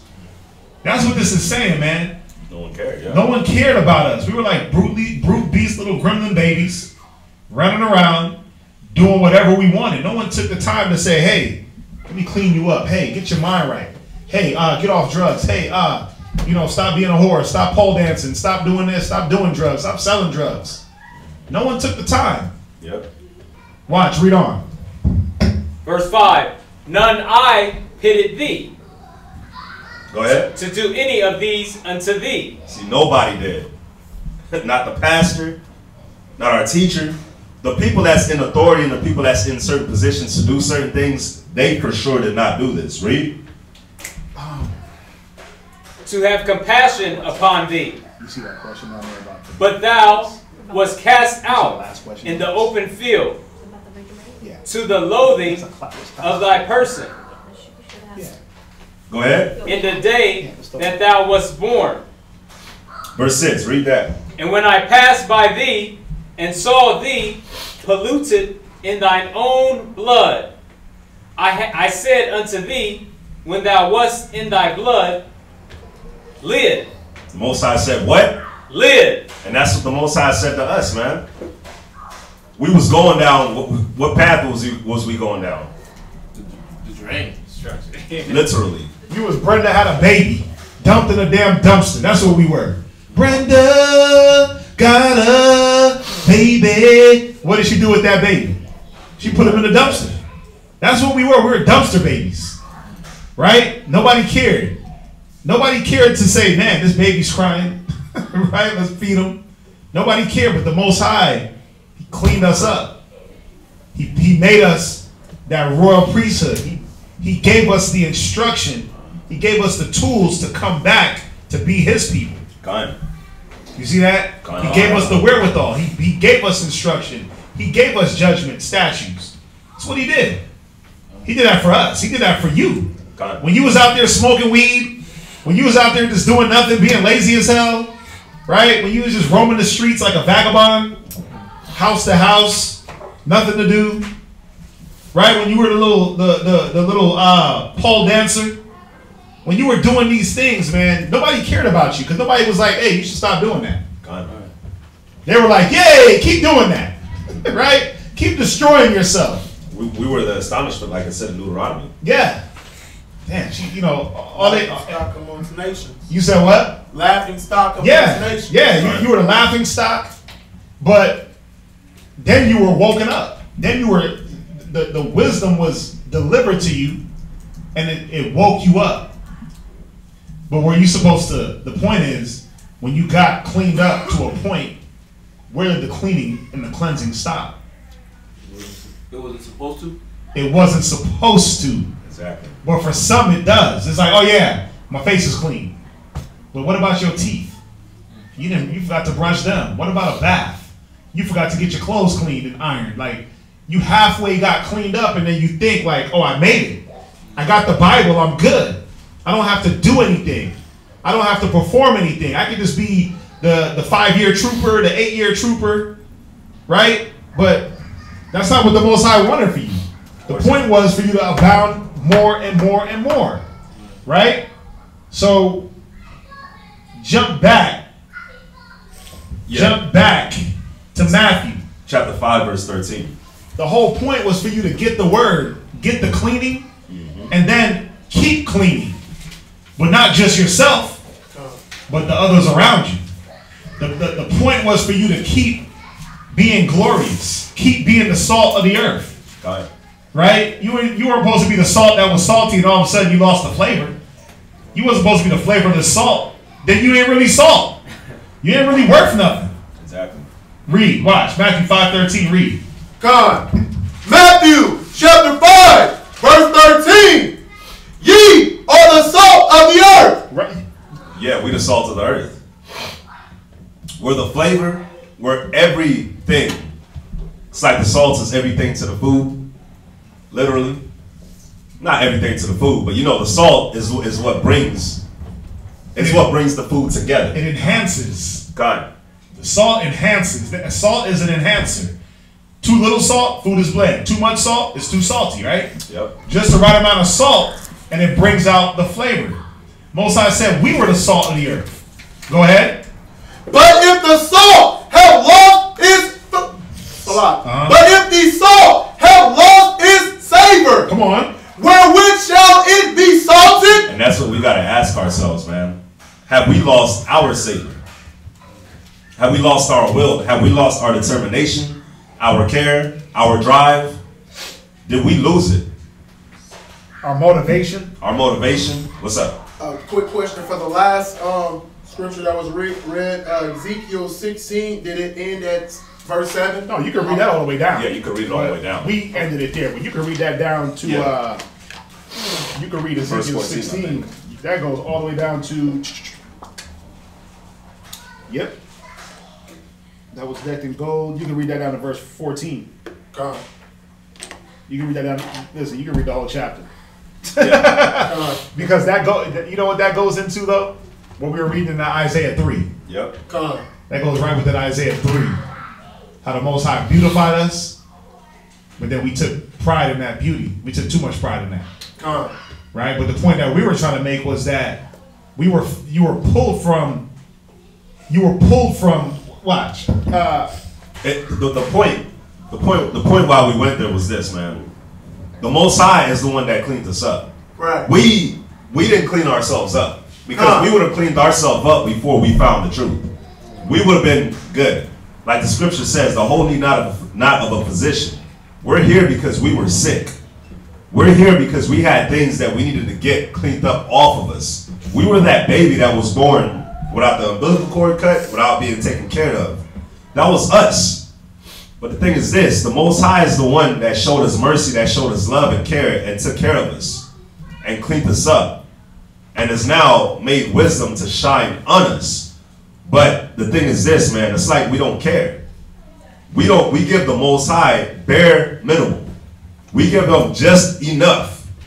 And it's like we think that the Most High is going to accept that. He's not. Which we're going to go into to see that the Most High is not going to accept that. Because, I mean, would you accept that? Would you accept that from somebody? You told somebody to cook you something, and it comes cooked, but it's not cooked how it's supposed to be cooked. It's not cooked with love. It's not cooked with anything. Think about it when you go to a food spot and you order something and like they bring you something else that you didn't order, but you still got it. They're like, nah, you still gonna pay for it and you still gonna eat it. Or they bring you something and it's burnt. Or they bring you some rice but they put too much water in it, so now you got like rice soup. Are you gonna accept that? No, you're not. So why do we give the Most High bare minimum and think that the Most High is gonna accept that? We can't do the simplest things, man. We can't be to class on time. We can't communicate properly. We can't function the way that we know we're supposed to function. The method that's followed, we don't follow the method. We give literally bare minimum. Literally enough to make it by. Literally enough not to get checked. Not to be put in a council. For a brother not to say something to you. Or a sister not to say something to you. Or a brother or sister not to correct you. We give literally the bare minimum to the Most High. And that's why you can see why only Joshua and Caleb was the only ones out of the 600,000 that was led from Egypt to Israel. You can see why only those two made it into the kingdom. Because everybody else didn't want to change.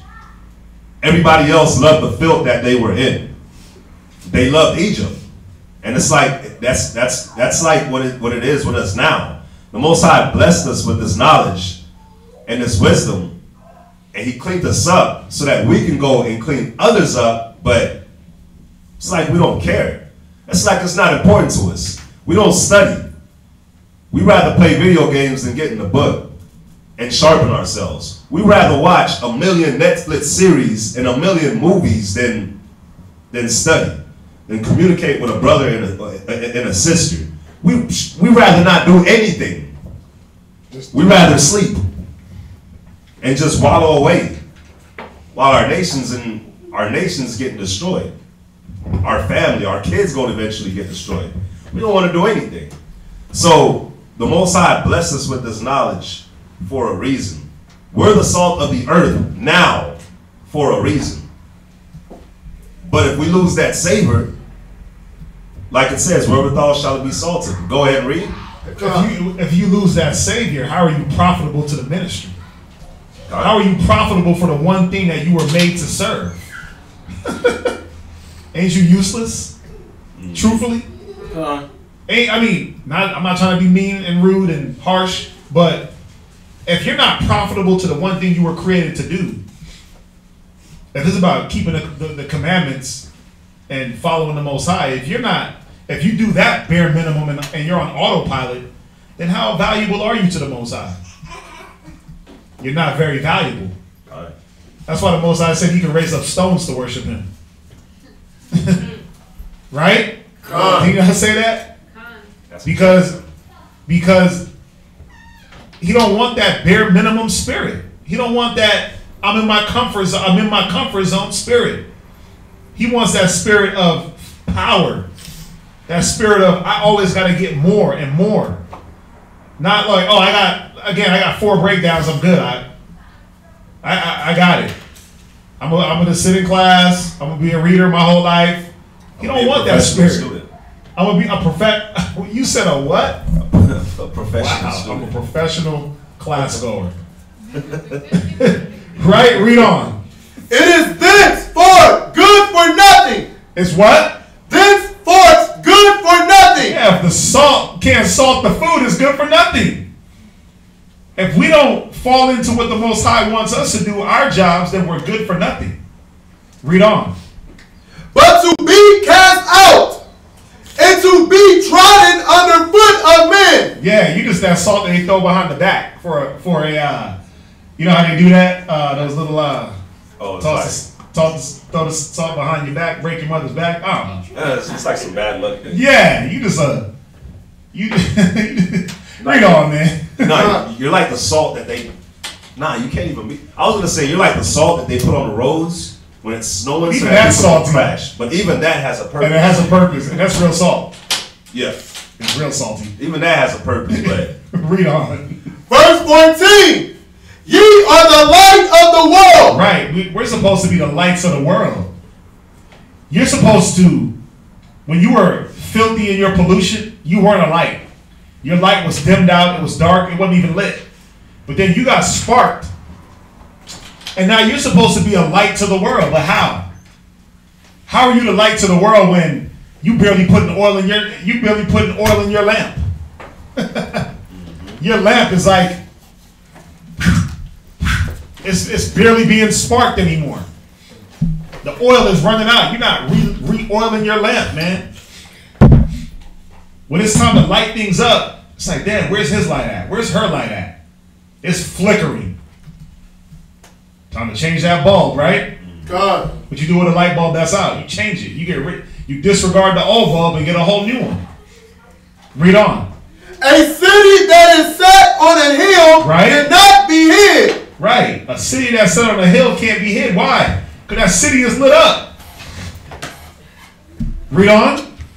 Neither do men light a candle and put it under a bushel. Right, but no, men do that.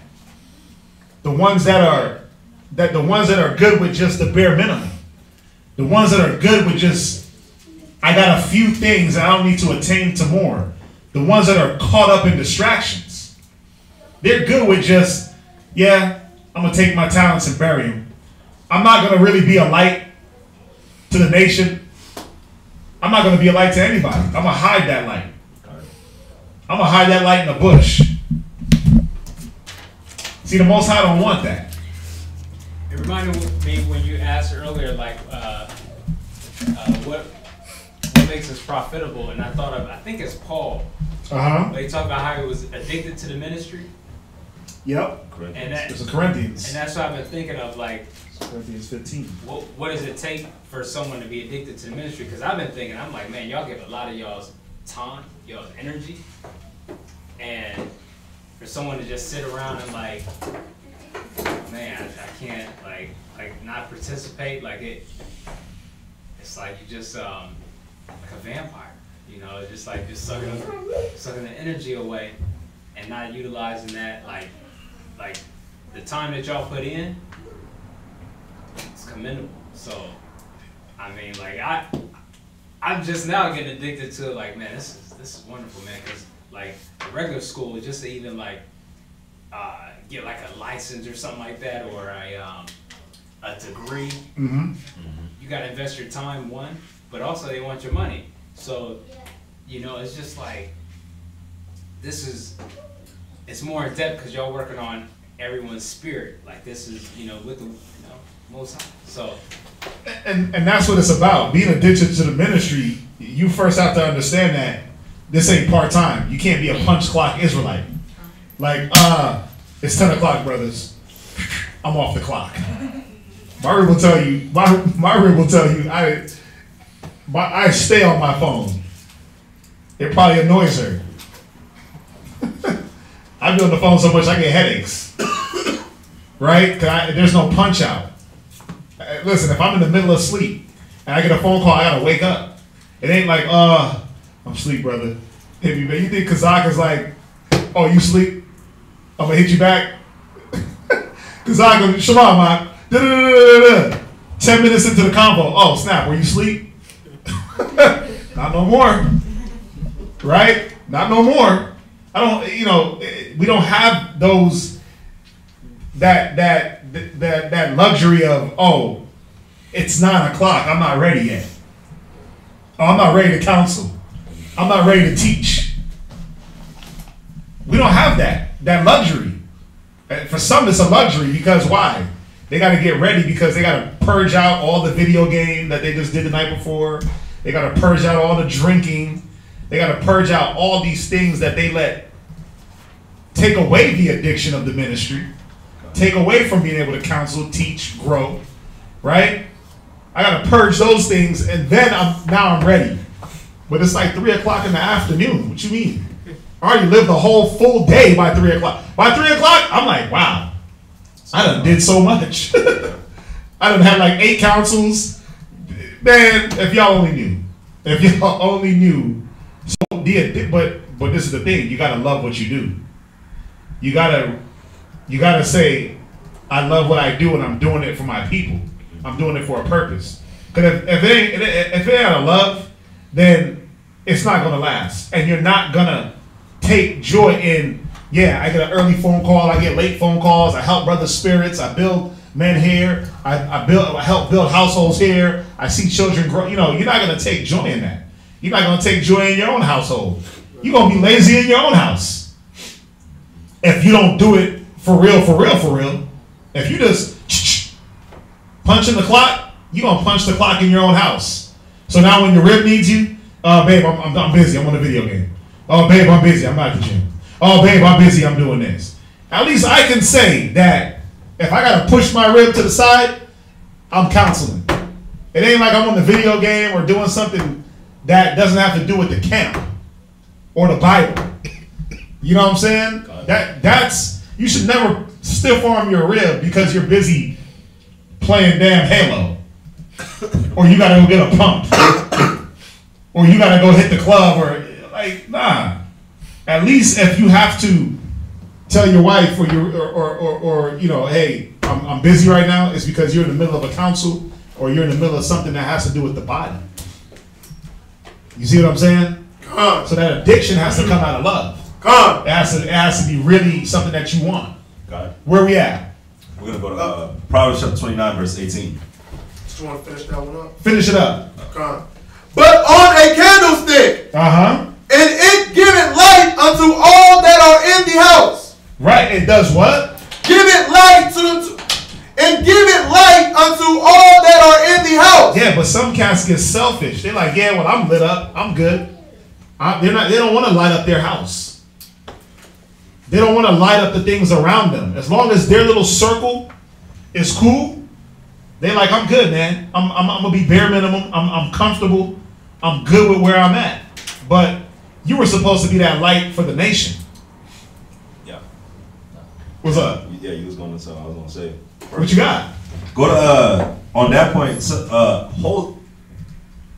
Hold that. And go to Haggai chapter 1, verse 2. Haggai chapter 1 and verse 2. Because just off of what you just read, right? Verse 15. Neither do men light a candle and put it under a bushel, but on a candlestick, and it giveth light unto all that are in the house. Right? So somebody read that Haggai chapter 1, verse 2. Haggai chapter 1, verse 2. Read. Thus speaketh the Lord of hosts, saying, this people say, the time is not come. But see, our problem is this. We like to put off from day to day. So yeah, we do see the time approaching. We do see that Christ is going to be coming back soon. But, you know what? He's not here yet. So we put that candle under a bushel. We don't let it shine. But read. The time that the Lord's house should be built. But see, the time is here, though, for us to build the Most High's house. And who's the Most High's house? The 12 tribes of Israel. Our people that's out there that's lost and that don't know what's going on and why they keep on making the same mistakes. They caught up in the curses of Deuteronomy chapter 28. Yeah, they're in it. But see, it's time for us to build that house. And the only way that house can be built is by us using our light to show them how to build it. Read. Then came the word of the Lord by Haggai the prophet, saying, Is it time for you, O ye, to dwell in your sealed houses? And this house lie waste? See, but we're letting our people get destroyed because that's the Most High's house. What we're doing right now, we're working to help build the Most High's house. But we're letting that go to waste. Why? Because our light is covered up under a bushel, or our light's completely going out. Why? Because we're at the house, we're on the sticks playing Black Ops, we're playing 2K, we're watching the All-Star game. You watching all the YouTube videos except for class. You watching all the Vivo. You're still watching Illuminati videos. Yeah, you still giving yourself to everything other than the spirit. You caught up in work, you caught up in other people's business, you caught up in school, but you're not caught up in, again, being addicted to the ministry. So so where you at? Verse 4. Haggai chapter 1 and verse 4. Go ahead. Now therefore, thus saith the Lord of hosts, consider your ways. Ye have sown much, and bring in little. Ye eat, but ye have not enough. Ye drink, but ye are not filled with drink. Ye clothe you. Go ahead. Ye clothe you, but there is none warm. And he that earneth wages to put it in a bag with holes. Why? Because we don't consider our ways. We don't consider that we're busy working on ourselves. So the Most High has done what? He put a hole in our pockets. He put a hole in our pockets where we can't get ahead in anything. It don't matter how much work we put in for ourselves, it doesn't benefit us. It doesn't benefit us at all. But see, we're supposed to be putting in the work for the Most High's nation, for His building. Read verse 8. Go up to the mountain and bring wood and build the house, and I will take pleasure in it. Yeah, the Most High wants us to build His house. Go work in His vineyard. Grow so that you can become a teacher, so that you can help your brothers and sisters, so that the nation of Israel can be built. The Most High will take pleasure in that. He's not going to take pleasure in the things that we're doing now. Read. And I will be glorified, saith the Lord. Verse 9. Ye looked for much, and lo, it came to little. Read. And when ye brought it home, I did blow upon it. Because whenever you try to do things your way, the Most High is the one that stops it. He's the one that shuts it down every time. You go and you look for much. Oh man, you think you finna get this job where you finna make a whole bunch of bread? They don't even call you back. You failed the drug test when you thought you passed and you was gonna pass the drug test. Why? Because you're not doing it the Most High's way by not smoking weed, but you thinking you're gonna be able to do it your way by taking a pill or taking some what is it called, baby? Blood cleanse? Like a blood cleanser. It's called Azos. Azos. You gonna drink some Azos. You gonna drink some tea to flush out your system because you want to do it your way. So you failed the drug test. Now you can't get the job, or you thinking you finna get the job because this person's finna leave, but they end up hiring somebody that got no qualifications for it, but you know how to do the job already. The Most High is the one that blows upon it. He's gonna blow upon your house. But jump back to Proverbs chapter 29, verse 18. Nah, go to Ecclesiastes 10:18. In the Bible, Ecclesiastes 10:18. Ecclesiastes. And then we'll go to Proverbs. Ecclesiastes chapter 10, verse 18. Come on. By much slothfulness. By much what? By much slothfulness. Come on. The building decayed. Yeah, see, not only do you let the building of the Most High decay, but you let your own house decay because you figured that you got it. You don't got to keep putting in work. I don't have to keep putting maintenance into the building. Think about a building. If you don't put the maintenance in, it's going to decay. Yep. I was watching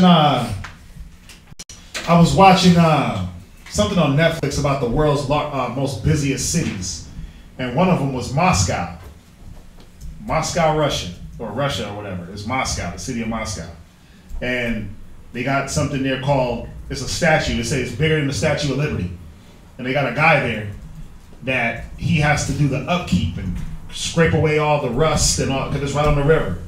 And they say that if he don't upkeep it within a week, that thing will rust and fall apart. So he's constantly just hitting from section to section, just scraping away rust and keeping the upkeep. So you gotta think about it in these terms, that if you're not doing spiritual upkeep in your household, how quickly will things decay? See, it says through slothfulness, the building decayeth. 1 minute, you got your rib, she was all sparkly and shiny new, right? She came in, Ecclesiastes, the 2nd chapter, start hitting, right?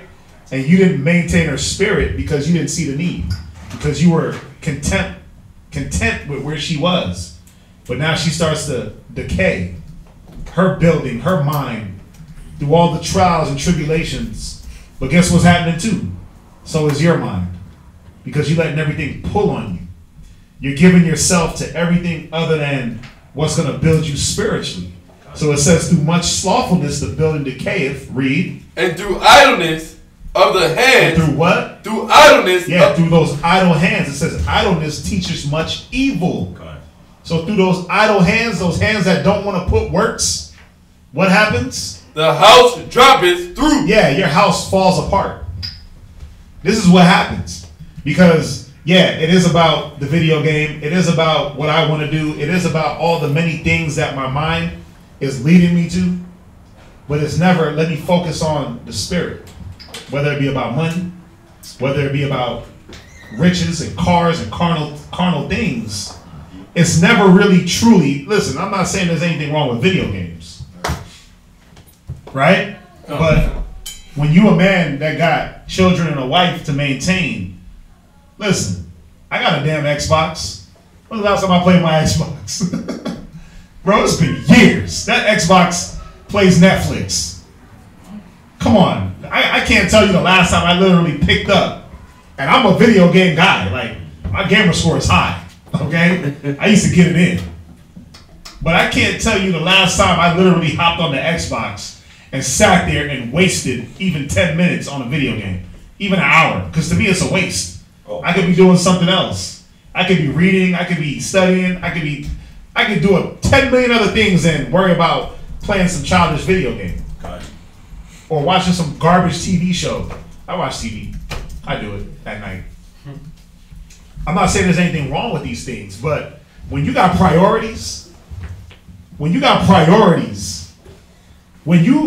yourself is getting stagnant in the spirit, you should say, wait a minute, let me pause the video game real quick and get back on getting my spirit moving forward.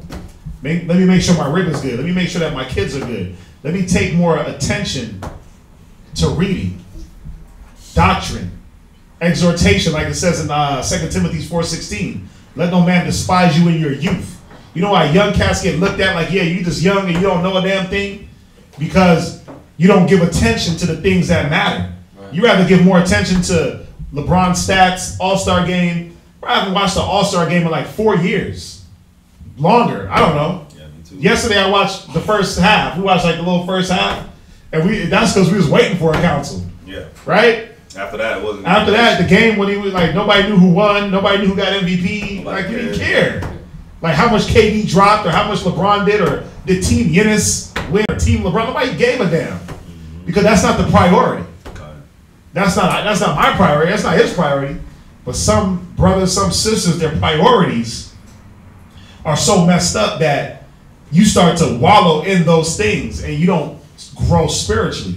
So it's telling us right here, read it from the top. By much slothfulness, the building decayed. Now we see why brothers' spiritual tabernacles are decaying, why their minds decay, but why their earthly tabernacles decay. Because you get slothful. You get slothful on your diligence. You get slothful on your discipline.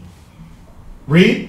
And through idleness of the hands, the house droppeth through. And when you see a brother's whole house just fall through, just disappear, just fall, it just gets swallowed up. You like, damn. Like a black hole. Like Dothan and Korah and Dothan, when they got swallowed up by the earth. You see a man's house just get swallowed. You're like, damn, what happened? Well, because he was idle, and idleness teaches much evil. Go to Proverbs. Actually, you got another one? Go to Revelation chapter 3, verse 15. Whoa, hold on, you jumping? No, you're not. I'm acting like this. But hey, I actually left Haggai chapter 1 and 9 too early. So I'm going to just read it. Go to Revelation chapter 3, verse 15. But there was a point in Haggai chapter 1, verse 9 that we left too early. In Haggai chapter 1 and 9, it says, ye looked for much, and lo, it came to little. And when ye brought it home, I did blow upon it.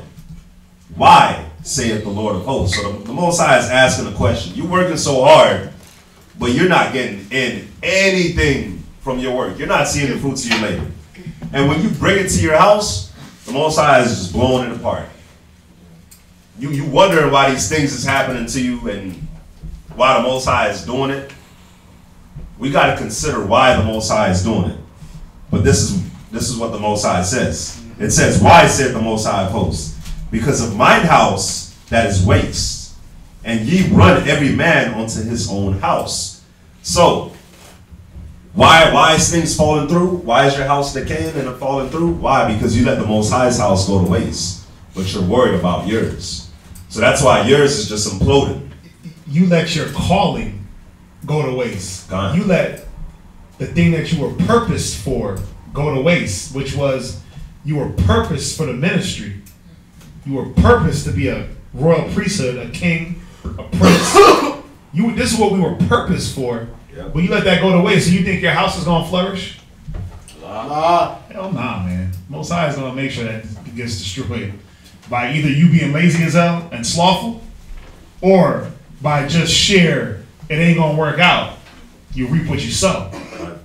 Right? So where we at now? Revelation chapter 3, verse 15. Read. Revelation chapter 3, verse 15. I know thy works, that thou art neither cold nor hot. Yeah, so us, a lot of us right now, because we don't set, like it says in Proverbs chapter 29, verse 18, where there is no vision, the people perish. A lot of us, we don't set any visions or any goals. So we're just stagnant. We're okay with where we're at. We're fine. But that's why the Most High says, because you're not hot and you're not cold. Read. I would thou were cold or hot. It was better off that we're hot or that we're cold. It's better off you don't do it at all, or you do it all the way. But see, for you to be able to be hot, you have to be able to set goals in your mind and want to get better. And you got to really evaluate yourself, examine and evaluate your mind and see, man, where do I lack at? What's my weakness? And you got to actually start putting goals in place to make those weaknesses turn to strengths. That's how you can stay hot. Because think about it, man, this will become very monotonous very easily. It's like when you read like a very big book like Isaiah. I think that's like 66 chapters. That gets monotonous after a while. If you're not careful, you're like, man, I don't even want to.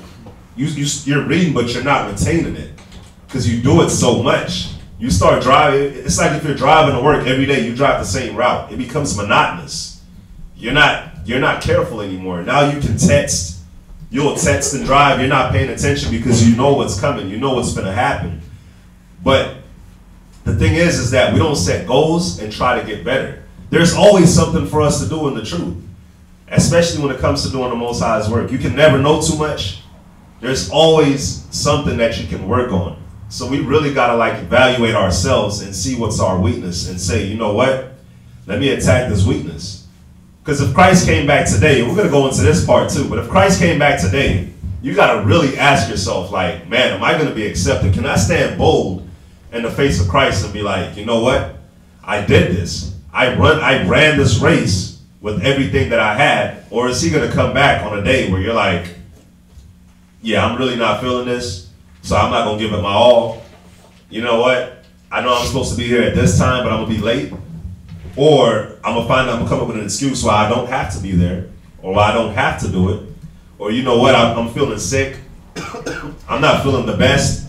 So you know what? I just don't want to do it at all. What if Christ came back at that moment? How would you feel? And you know, we got to really get it in our minds to see like, man, we can't be overcome by that. Read verse 16. So then, because thou art lukewarm. Yeah, we don't want to be lukewarm. Nobody likes a lukewarm thing. Be hot or cold. I don't want my ice cream to be hot. Like ice cream, be cold. That's what it's for. I don't want cold soup. I want my soup to be hot. I know people like iced tea, but I prefer my tea to be hot. You don't want cold coffee. You don't want a cold bowl of soup. You either want something to be hot or you want something to be cold. So there's times when, yeah, you might need to be cold, but there's the majority of the time, yeah, you need to be hot. So we got to put things in place to where we can always be hot and always burn it on fire for the Most High. Read. And neither cold nor hot. Well, and really what it's saying too is, man, pick a damn side. Figure it out. Are you going to be mediocre or not? Are you going to be bare minimum? Are you going to be just in your comfort zone, or are you going to take the reins and run with it? Yep. Because if you lukewarm, we'll read. Go ahead. I will spew thee out of my mouth. Right. The Most High is not going to, again, you're not useful. Read on. Because thou sayest, I am rich, and increase with goods. Now, let me say this real quick, because this is the thoughts of a man that does have goals. But what type of goals? Spiritual. Oh, sorry. They're carnal. Right? It's all about cars, clothes. It's all about the carnal things, but there's nothing spiritual. You have different types of growth. You do have carnal growth, you got spiritual growth, but we understand and we should know that the carnal should come after the spiritual. You get the spiritual growth so you know how to handle the carnal. And you know how to be without the carnal if you get it and lose it. See, that's why spirit is so important. That's why spiritual growth and spiritual know-how is so important, because think about the people that get all the money, don't have it, blow their brains out. Yeah. They didn't know how to abase or abound. They didn't understand that the Most High brings you low and brings you high. It's nothing all of a sudden to make a poor man rich. They didn't get that. They didn't have that spiritual understanding. But imagine the ones like us, everybody in here, where we know how to get, we know how to lose, we know how to live with both. We don't get we don't get high-minded when we get a little change in our pocket. And we don't get all depressed when we don't have a little change in our pocket. Right? We just know how to abase or abound. We know how to suffer need. Yeah. But see, a man that doesn't have the right goals, doesn't have the right motivation, he says what? Read it again. I am rich. And I am rich. Uh-huh. And increase with goods. Come on. And have need of nothing. Right. I have need. I'm good, man. I don't got to get out and work. I'm good. Right? I'm comfy. I'm at where I want to be at. I'm where I want to be at. I don't know about y'all niggas, but I'm good. Right? Read on. And no, it's not that thou art wretched. That thou art what? Wretched. Yeah. You live in that wretched life.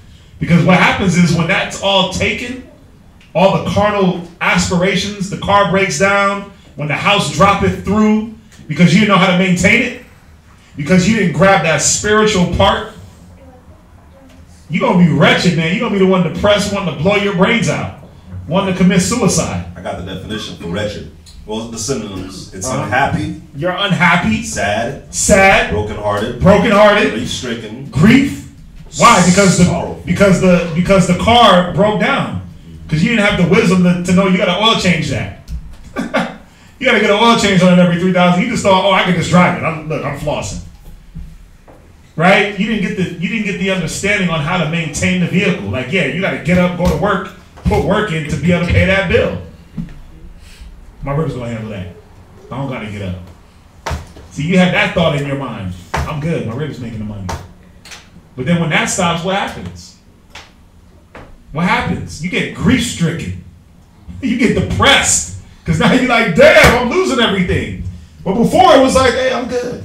I've attained my goals. You see how that works, where when you set these spiritual goals, there is no cap. You don't cap spiritual goals. Carnal goals get capped. They get capped on how much money you're making. You can only afford a certain amount of car if you're making a certain amount of money. But I can have all the charity in the world. Nobody can cap that. Yeah. Right? I can have all the love, all the long suffering. That's up to each individual.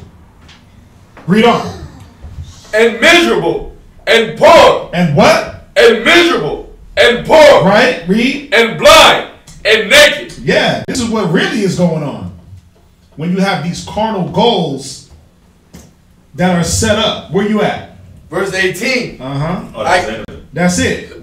Where we going now? Go to Ecclesiastes chapter 11, verse 23. Mm-hmm. And yeah, you become miserable. You become poor. Because now you're poor in spirit. You become blind. So now you have no vision. And you definitely naked. And it's blind leading the blind. Now you leading your rib, kids. Mm-hmm. Now you ashamed. You're always getting ashamed for something. Go to Ecclesiastes chapter 11, verse 23.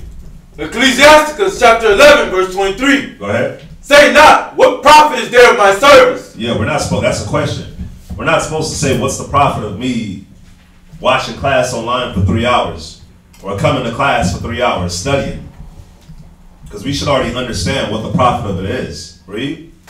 And what good things shall I have hereafter? Yeah, we should already understand what we're doing this for. Why we're doing this. We're not doing this so that we can go live in the Malibu or in Hollywood. I was talking to my apartment guy today. He was saying in California that his best friend had an apartment right on Hollywood Street. That apartment was small as hell, but it was a $2,000 a month apartment. Oh, yeah. That's not what we're working for. We're not working to pay $2,000 for one apartment. Wow. Why? So we can be in Hollywood and we can see the red carpet and the Oscars and all that. That's not what we're working for. We're working for the kingdom. Where when we get a statue, we don't have to have a guy. We don't have to worry about having a guy maintaining that every week. Because it's going to get rusty like the scripture says. We know what we're working for. Read. Again, say not, I have enough. Yeah, we can't get complacent in anything. We can't feel like, okay, just because I'm in the truth, I'm in the camp, I'm doing the works that's necessary for the camp to thrive. We can't say, okay, we're doing enough. We always have to do more, like the scripture says. Our righteousness is as filthy rags. When you go after the Most High, you can never go far enough, like the other scripture says. We can't get complacent. We have to keep fighting our old man to kill that old man so that we can keep moving forward. Read.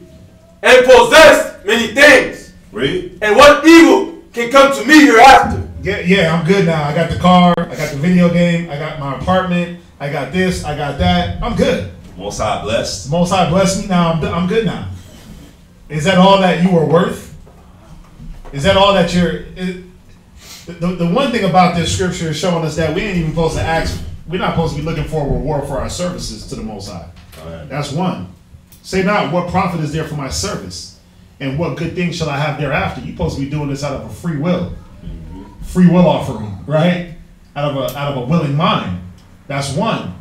And then when you do get, you ain't supposed to sit back, oh yeah, I'm good now. You see, Most High blessed me. I got what I wanted. Got my carnal gifts. Now I'm a fall back off of what got me here.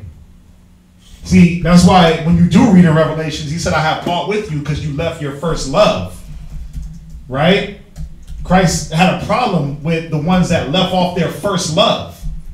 See, when you was sparked and you was illuminated and you was ready to go die for Christ and gung-ho, run head first into a mountain for the truth, what happened? What happened? You got what you got, and you were like, yeah, I'm good. I'm good now. That's all I needed was my rib, the car, the house, the job. That's all I needed. All I needed was the job. I got me a Bible-fearing husband, God-fearing husband. Right? I'm good now. I don't gotta maintain. I got him hook, line, and sinker, girl. You let yourself go. God. Now you start losing discipline with your husband. When you first got him, you was ready to bow down and be in subjection when he first chose you. And then now all of a sudden you feel like, oh, we 5 years in, so now I can just be disrespectful as hell. Now I can talk at the side of my mouth. Now I don't have to hold the standard. I can be lazy with the standard. It don't work like that. Read on. Before you do, somebody give me you're gonna read that, but I want another brother to get Psalms chapter 119 and verse 71. We're gonna tie these two scriptures together. Psalms chapter 119 and verse 71. And all right, Lamar, get Psalms 119 chapter 119 and verse 71. Max, go ahead, read verse 25. And Ecclesiastes chapter 11 verse 25. Go ahead. In the day of prosperity, there is a forgetfulness of affliction. See, now because a lot of us, we start to prosper, we forget all about the affliction and what the affliction did to us. Read that Psalms. Psalms chapter 119 verse 71. It is good for me that I have been afflicted, that I might learn thy statutes. So see, read that 25 again, Max. In the day of prosperity, there is a forgetfulness of affliction.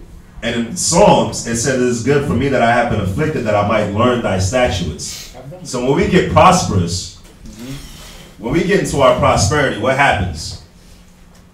What do we forget? The Most High. We forget the Most High. we forget the statutes. Because it says, read Lamar. It is good for me that I have been afflicted, that I might learn thy statutes. That's the whole reason why the Most High afflicts us. And so that we may learn, especially now when we're young in the truth, we're afflicted so we may learn, so that we may humble ourselves and learn of the Most High and learn of his ways.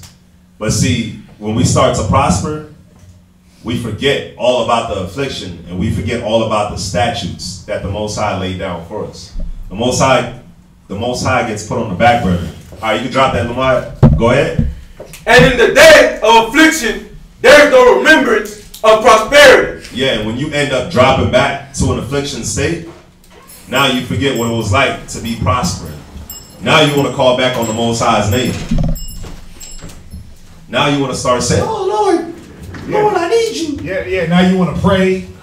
You start. You got what you prayed. You got what you wanted. You stop praying. Now all of a sudden you're losing it. Now all of a sudden you want to pray. You should have been praying. You should have never stopped. You should have kept the standard. You should have kept the statute. You should have kept the standard that got you the blessing that the Most High gave you.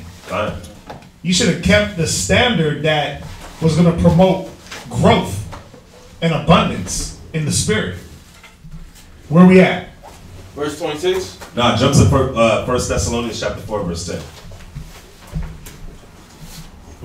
Is that mine?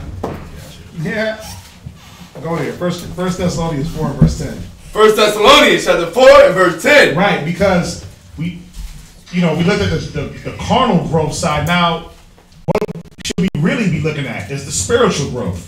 Read that.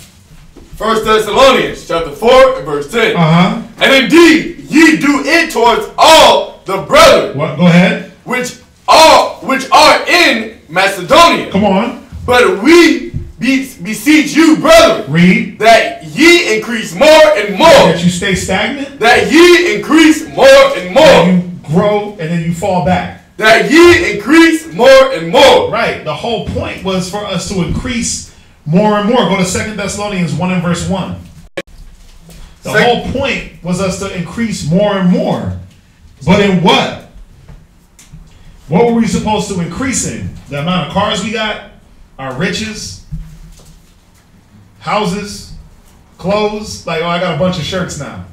I got a gang of shoes. Look at me. What were we supposed to increase in? Read. 2 Thessalonians chapter 1 verse 4. So that we 2 Thessalonians chapter 1 verse 1. Oh, slop. Verse 1. Paul and Silvanus and Timotheus unto the church of the Thessalonians. Read. In God our Father and the Lord Yahushua, grace unto you and peace from the Most High our Father. Read. And the Lord Yahushua. We are bound to thank the Most High always for you, brother, as it is meet for because that your faith groweth exceedingly. Wait, what was supposed to grow? That your faith groweth exceedingly. See, your faith was supposed to grow. Come on. And the charity. And the what? And the charity. Wait. So faith and charity. These are the things that you were supposed to be growing in. Faith and charity. The belief that when I do for others, the Most High would do for me. Read on. And the charity of every one of you all towards each other aboundeth. Right? Where you at? Verse 4. Read on. So that we ourselves glory in you, in the churches of the Most High, for your patience. So what else? For your patience. So faith, charity, patience. Read. And faith in all your persecutions and tribulations that ye endure. Read on. Which is a manifest token of the righteous judgments of the Most High. Right, so going through all the tribulations, this was how you manifested. This is how you manifested. This is how you manifested the Most High, man. And through the sufferings, this is how you manifested Yahushua through all the sufferings that we went through. Go ahead. That ye may be counted worthy of the kingdom of the Most High. This is how we were counted worthy. You have to build your faith. You have to build your charity, your patience. Not your bank, not your cars, not your clothes, not your jewelry, not sitting around video gaming it. None of those things mattered at the end of the day. What counted us worthy was how much charity do I have? Because, again, I can't cap charity. But your bank account can definitely cap. You get tired of playing that video game. Some of y'all don't even get bored. I get bored on video games, man. I'm easily bored. That's why I don't play them. But some brothers can stay up all night. What'd you do last night? Man, you know I was on that Black Ops. Really? How long? You know, I ain't get no sleep. Like, what you talking about? So, I was up studying all night. I'm energized. When you were playing Black Ops all night, and now you dead tired. That's how that works. That's how it goes down. Because I'm trying to build faith, charity, patience, long-suffering, endurance. Read. For which he also suffered. Right. So those are the things you're supposed to be building. Go to Job 17:9. Job 17:9. Somebody else get 2 Peter. Job chapter 17, verse 9. Read. The righteous also shall hold on his way. Yeah, see, a righteous man is going to hold on to the things that got him to that level. But was he just going to get to a certain level and stop? Read. Con. And he that hath clean hands shall be stronger and stronger. Yeah, he didn't have idle hands. See, that idleness teaches much evil. But a man with clean hands, he was going to grow stronger and stronger by the day. Because he's not touching accursed things. He ain't trying to roll up a blunt on the low. Like, I'm a study, but I'm going to get high a little bit to ease my stress. I'm going to give myself to drinking. I'm going to give myself to the carnal. No, a man with clean hands kept growing stronger and stronger. Go to 2 Peter. Go to 2 Peter 1 and verse 5. These are the things we're supposed to be growing in. Read. 2 Peter chapter 1 verse 5. Come on. And beside this, giving all diligence. Read. Add to your faith. Right, so we were supposed to be growing in diligence. This is what added to your faith. You were supposed to be diligent in what? In being made profitable for the ministry. In being the king and priest. You were supposed to be diligent in knowing that, man, I was chosen. I was pulled out of my minor. I was pulled away from the blunt smoke. I was already pulled away from the video games. I was already pulled away from the whoremongering. So why would I run back to that? Read on. Add to your faith virtue. So, and then you add to your faith. Go ahead. And to virtue knowledge. And then you add virtue. And then you're supposed to be adding knowledge. You see that? It doesn't say nothing about anything carnal. You gotta see what it's saying here. Watch. Read on. You'll get it. Y'all will get it. Read. And to knowledge temperance. And to knowledge temperance. Somebody look up that word temperance. Oh, I got virtue. Can I say virtue real quick? Oh yeah, you got that. So virtue is goodness, righteousness, morality, uprightness, integrity, dignity, honesty, honor, respectability. You see that? Trustworthy. These are all spiritual gifts. Paul said, seek spiritual gifts, man. But we're supposed to not just get them, because you might come and not have one and have the other. But it's showing you that you got one, then you were supposed to get another. Get another, get another. You weren't supposed to lose the ones you already got. You were supposed to abound more and more, increase, get greater. Read. Oh, did you want the temperance? What's the definition of temperance? Temperance, abstinence, sobriety. Wow, that's cold. You know why I like this 2 Peter chapter 1 verse 5 through 9. That's what I'm at, right? 2 Peter 1. You know, we should all, especially verse 1 through 5, 2 Peter chapter 1 verse 5 through 7. If you pay attention, because we're going to read to it, this is something that we all should write down and really be like, you know what? Let me make sure that I'm giving my diligence. Let me focus on diligence. And then let me focus on my faith and my virtue. Then after the virtue, let me focus on, now let me try to gain some knowledge. Let me start reading. And then after the knowledge, let me do the temperance, right? Right. Like we just read. Let me start adding. Because all temperance is you exercising the knowledge. And you being, like I said, sober and abstinent. And it don't have to be in this order. Some brothers already come, sisters already come temperate. Got it. Some don't. It don't have to be in it. Some already come with some form of the knowledge. But it was about not just coming with what you had and then just that was it. Yeah. Well, I know Christ is black. I know that now. No, you were supposed to add other things unto yourself. Abound more and more. Watch, read on. Go ahead.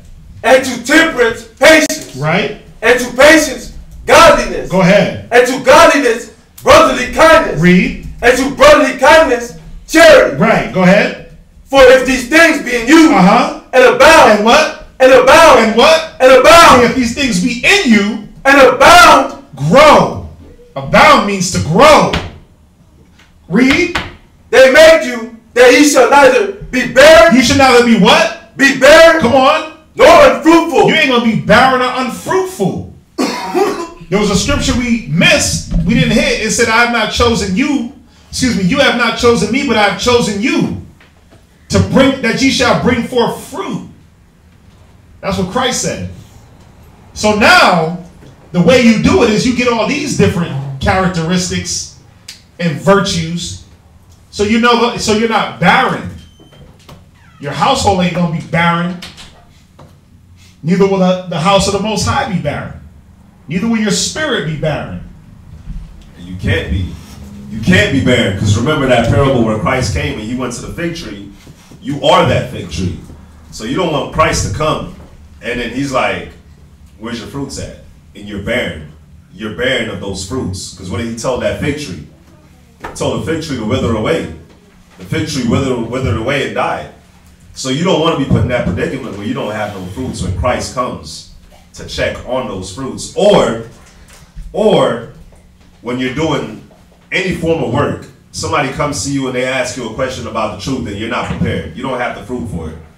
Or you're sent out to do something regarding the camp or regarding whatever, but you can't do it because you never prepared yourself. You don't have the fruits for it. Go ahead, read on. You can't be barren. I'm sorry, go ahead, read on. Nor unfruitful in the knowledge of our Lord Jesus Christ. Read verse 8 one more time. For if these things be in you, right, and abound, read, they make you that ye shall be neither barren, nor unfruitful, come on, in the knowledge of our Lord Jesus Christ. Read verse 9.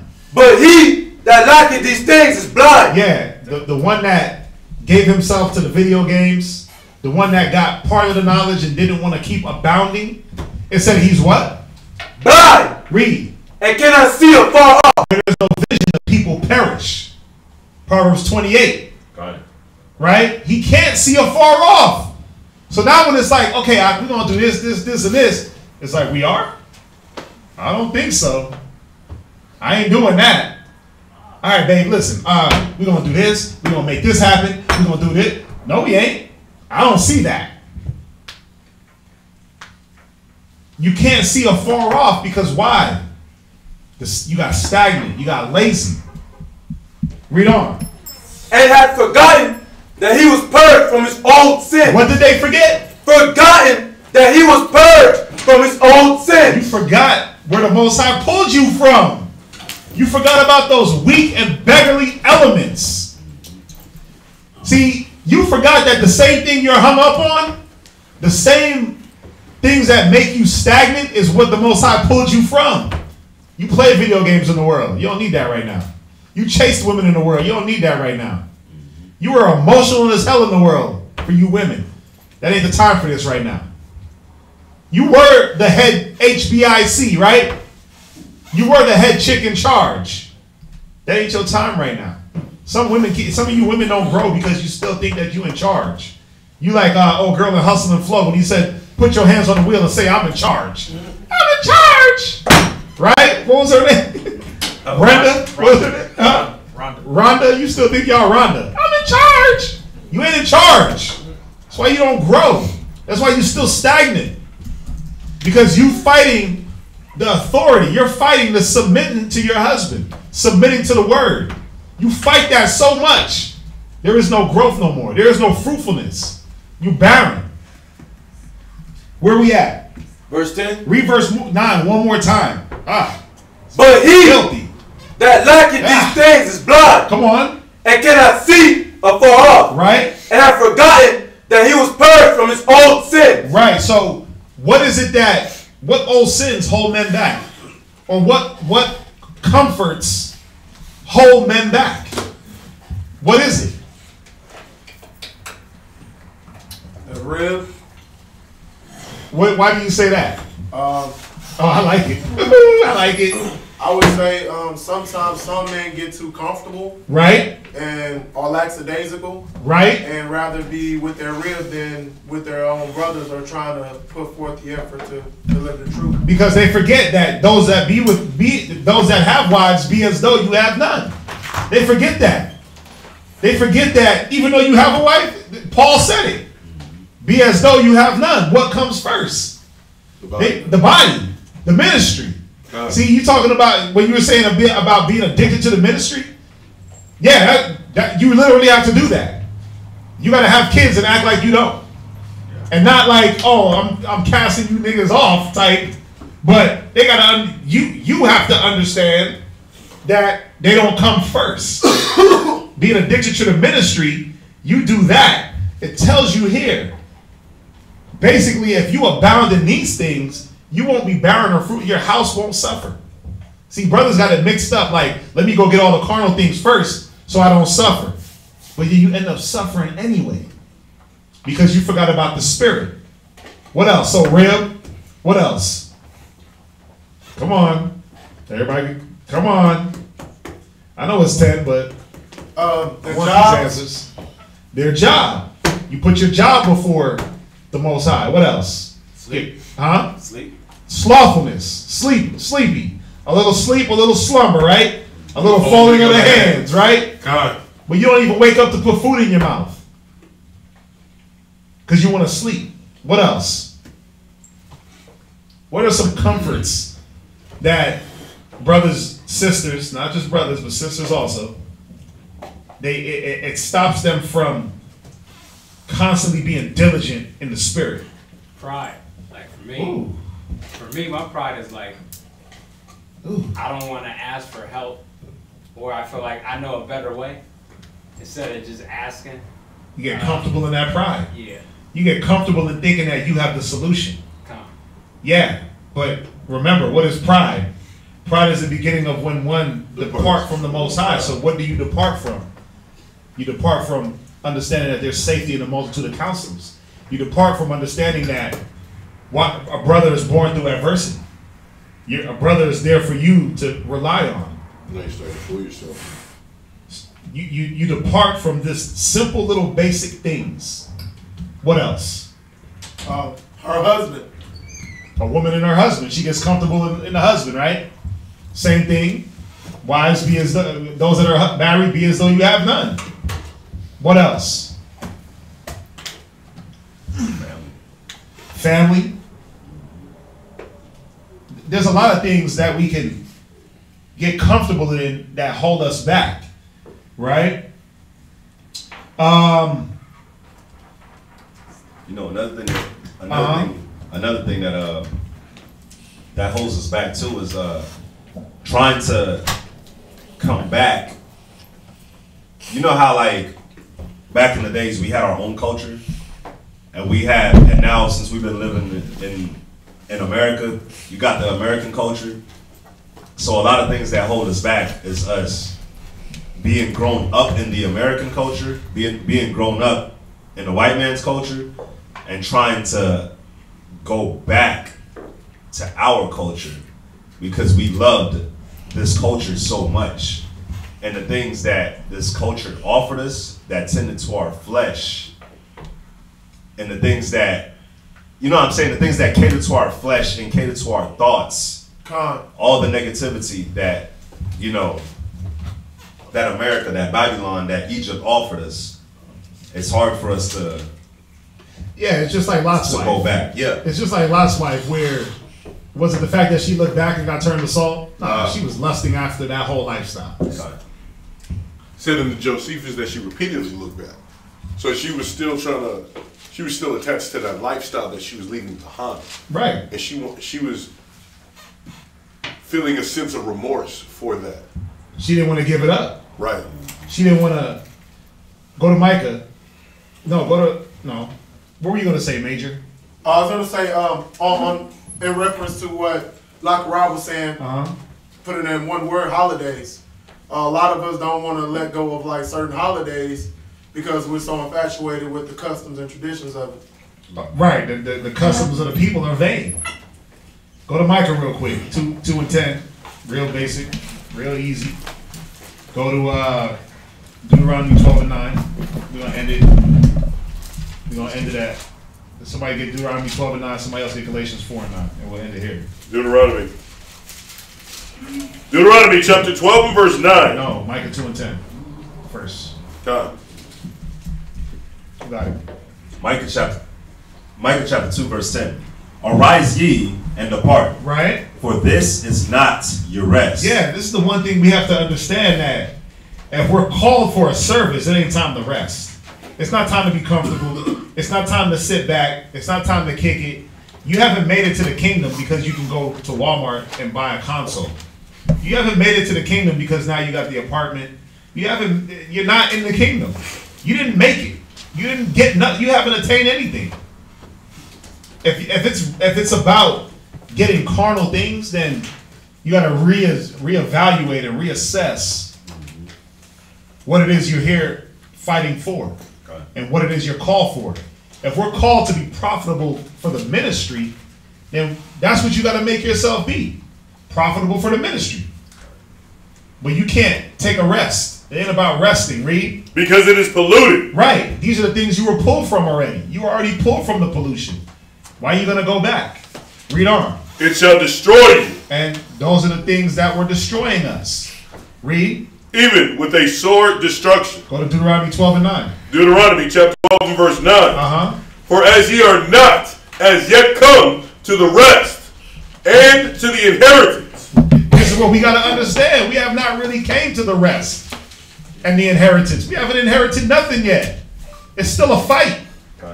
It's still a spiritual battle. So don't you got to exercise the spirit daily? You can't get comfortable in the carnal. You foolish Galatians. How you begin in the spirit and be made perfect through the carnal? It don't work like that. You began spiritually gung-ho, spiritual ninja, and then it was about getting a car? Now you're good? It don't work like that. From there, let's end it with Galatians 4 and verse 9. Galatians chapter 4, verse 9. But now, after that ye have known God. Right? So now that you guys know, now that we know the Most High, Christ is black, Christ came for the Jews, John 3:16.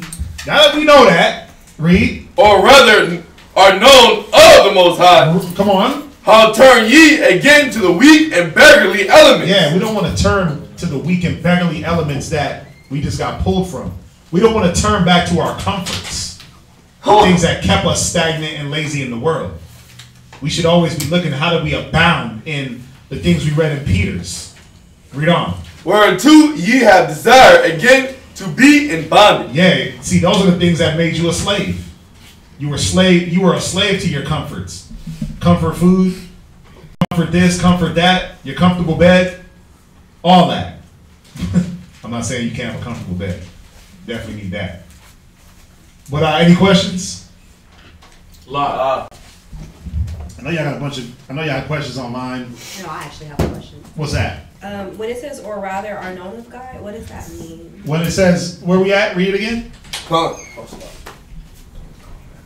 Yeah, when it says you're known of God, it says rather you know God or are known of God. Meaning, the difference is this. But now that after you have known God, so you've learned the truth, right? You learn Christ is black, who Christ came for, you learn all that, who you are. Then you're known of the Most High, meaning people now know what you represent, right? People knew that, wait a minute, she was the ex-dancer, she was the ex-drug dealer, he was the ex-pimp. But now he's about the Most High.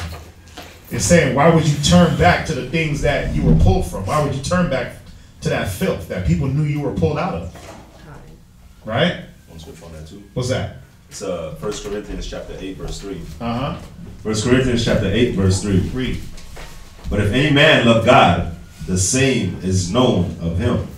And the reason being is, if you love God, if you love me, keep my commandments, right? Right. So if you love the Most High, then you're going to keep his commandments. That's how you become known of him. Because it's like, oh, wait, she got the hair wrap, she got the fringes, she got the... You see what I'm saying? You're known now of God. You're known of God. Yeah, you start trying to clean yourself up and be right in his eyes. So right. I know you had some questions on 1 Corinthians 1 and 8. 8 and what? 8 and 3. 8 and 3. Yeah, we thank y'all for joining us. If we didn't get to your question, we apologize. We started a little bit late. But we will be back here Wednesday, so you can ask away. We thank y'all for joining us again. Remember the Passover, April the 21st. Make sure you RSVP for that so we can know if you want a garment. Please let us know.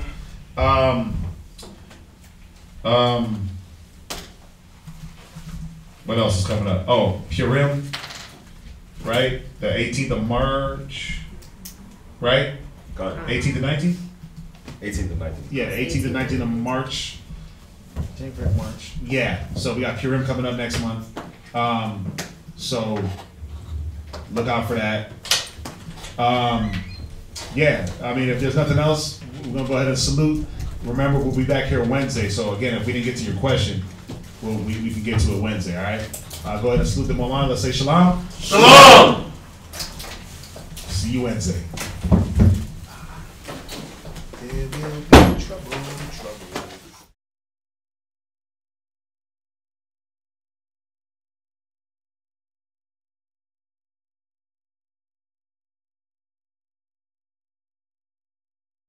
Jesus is real, but you devils taught lies on Christ.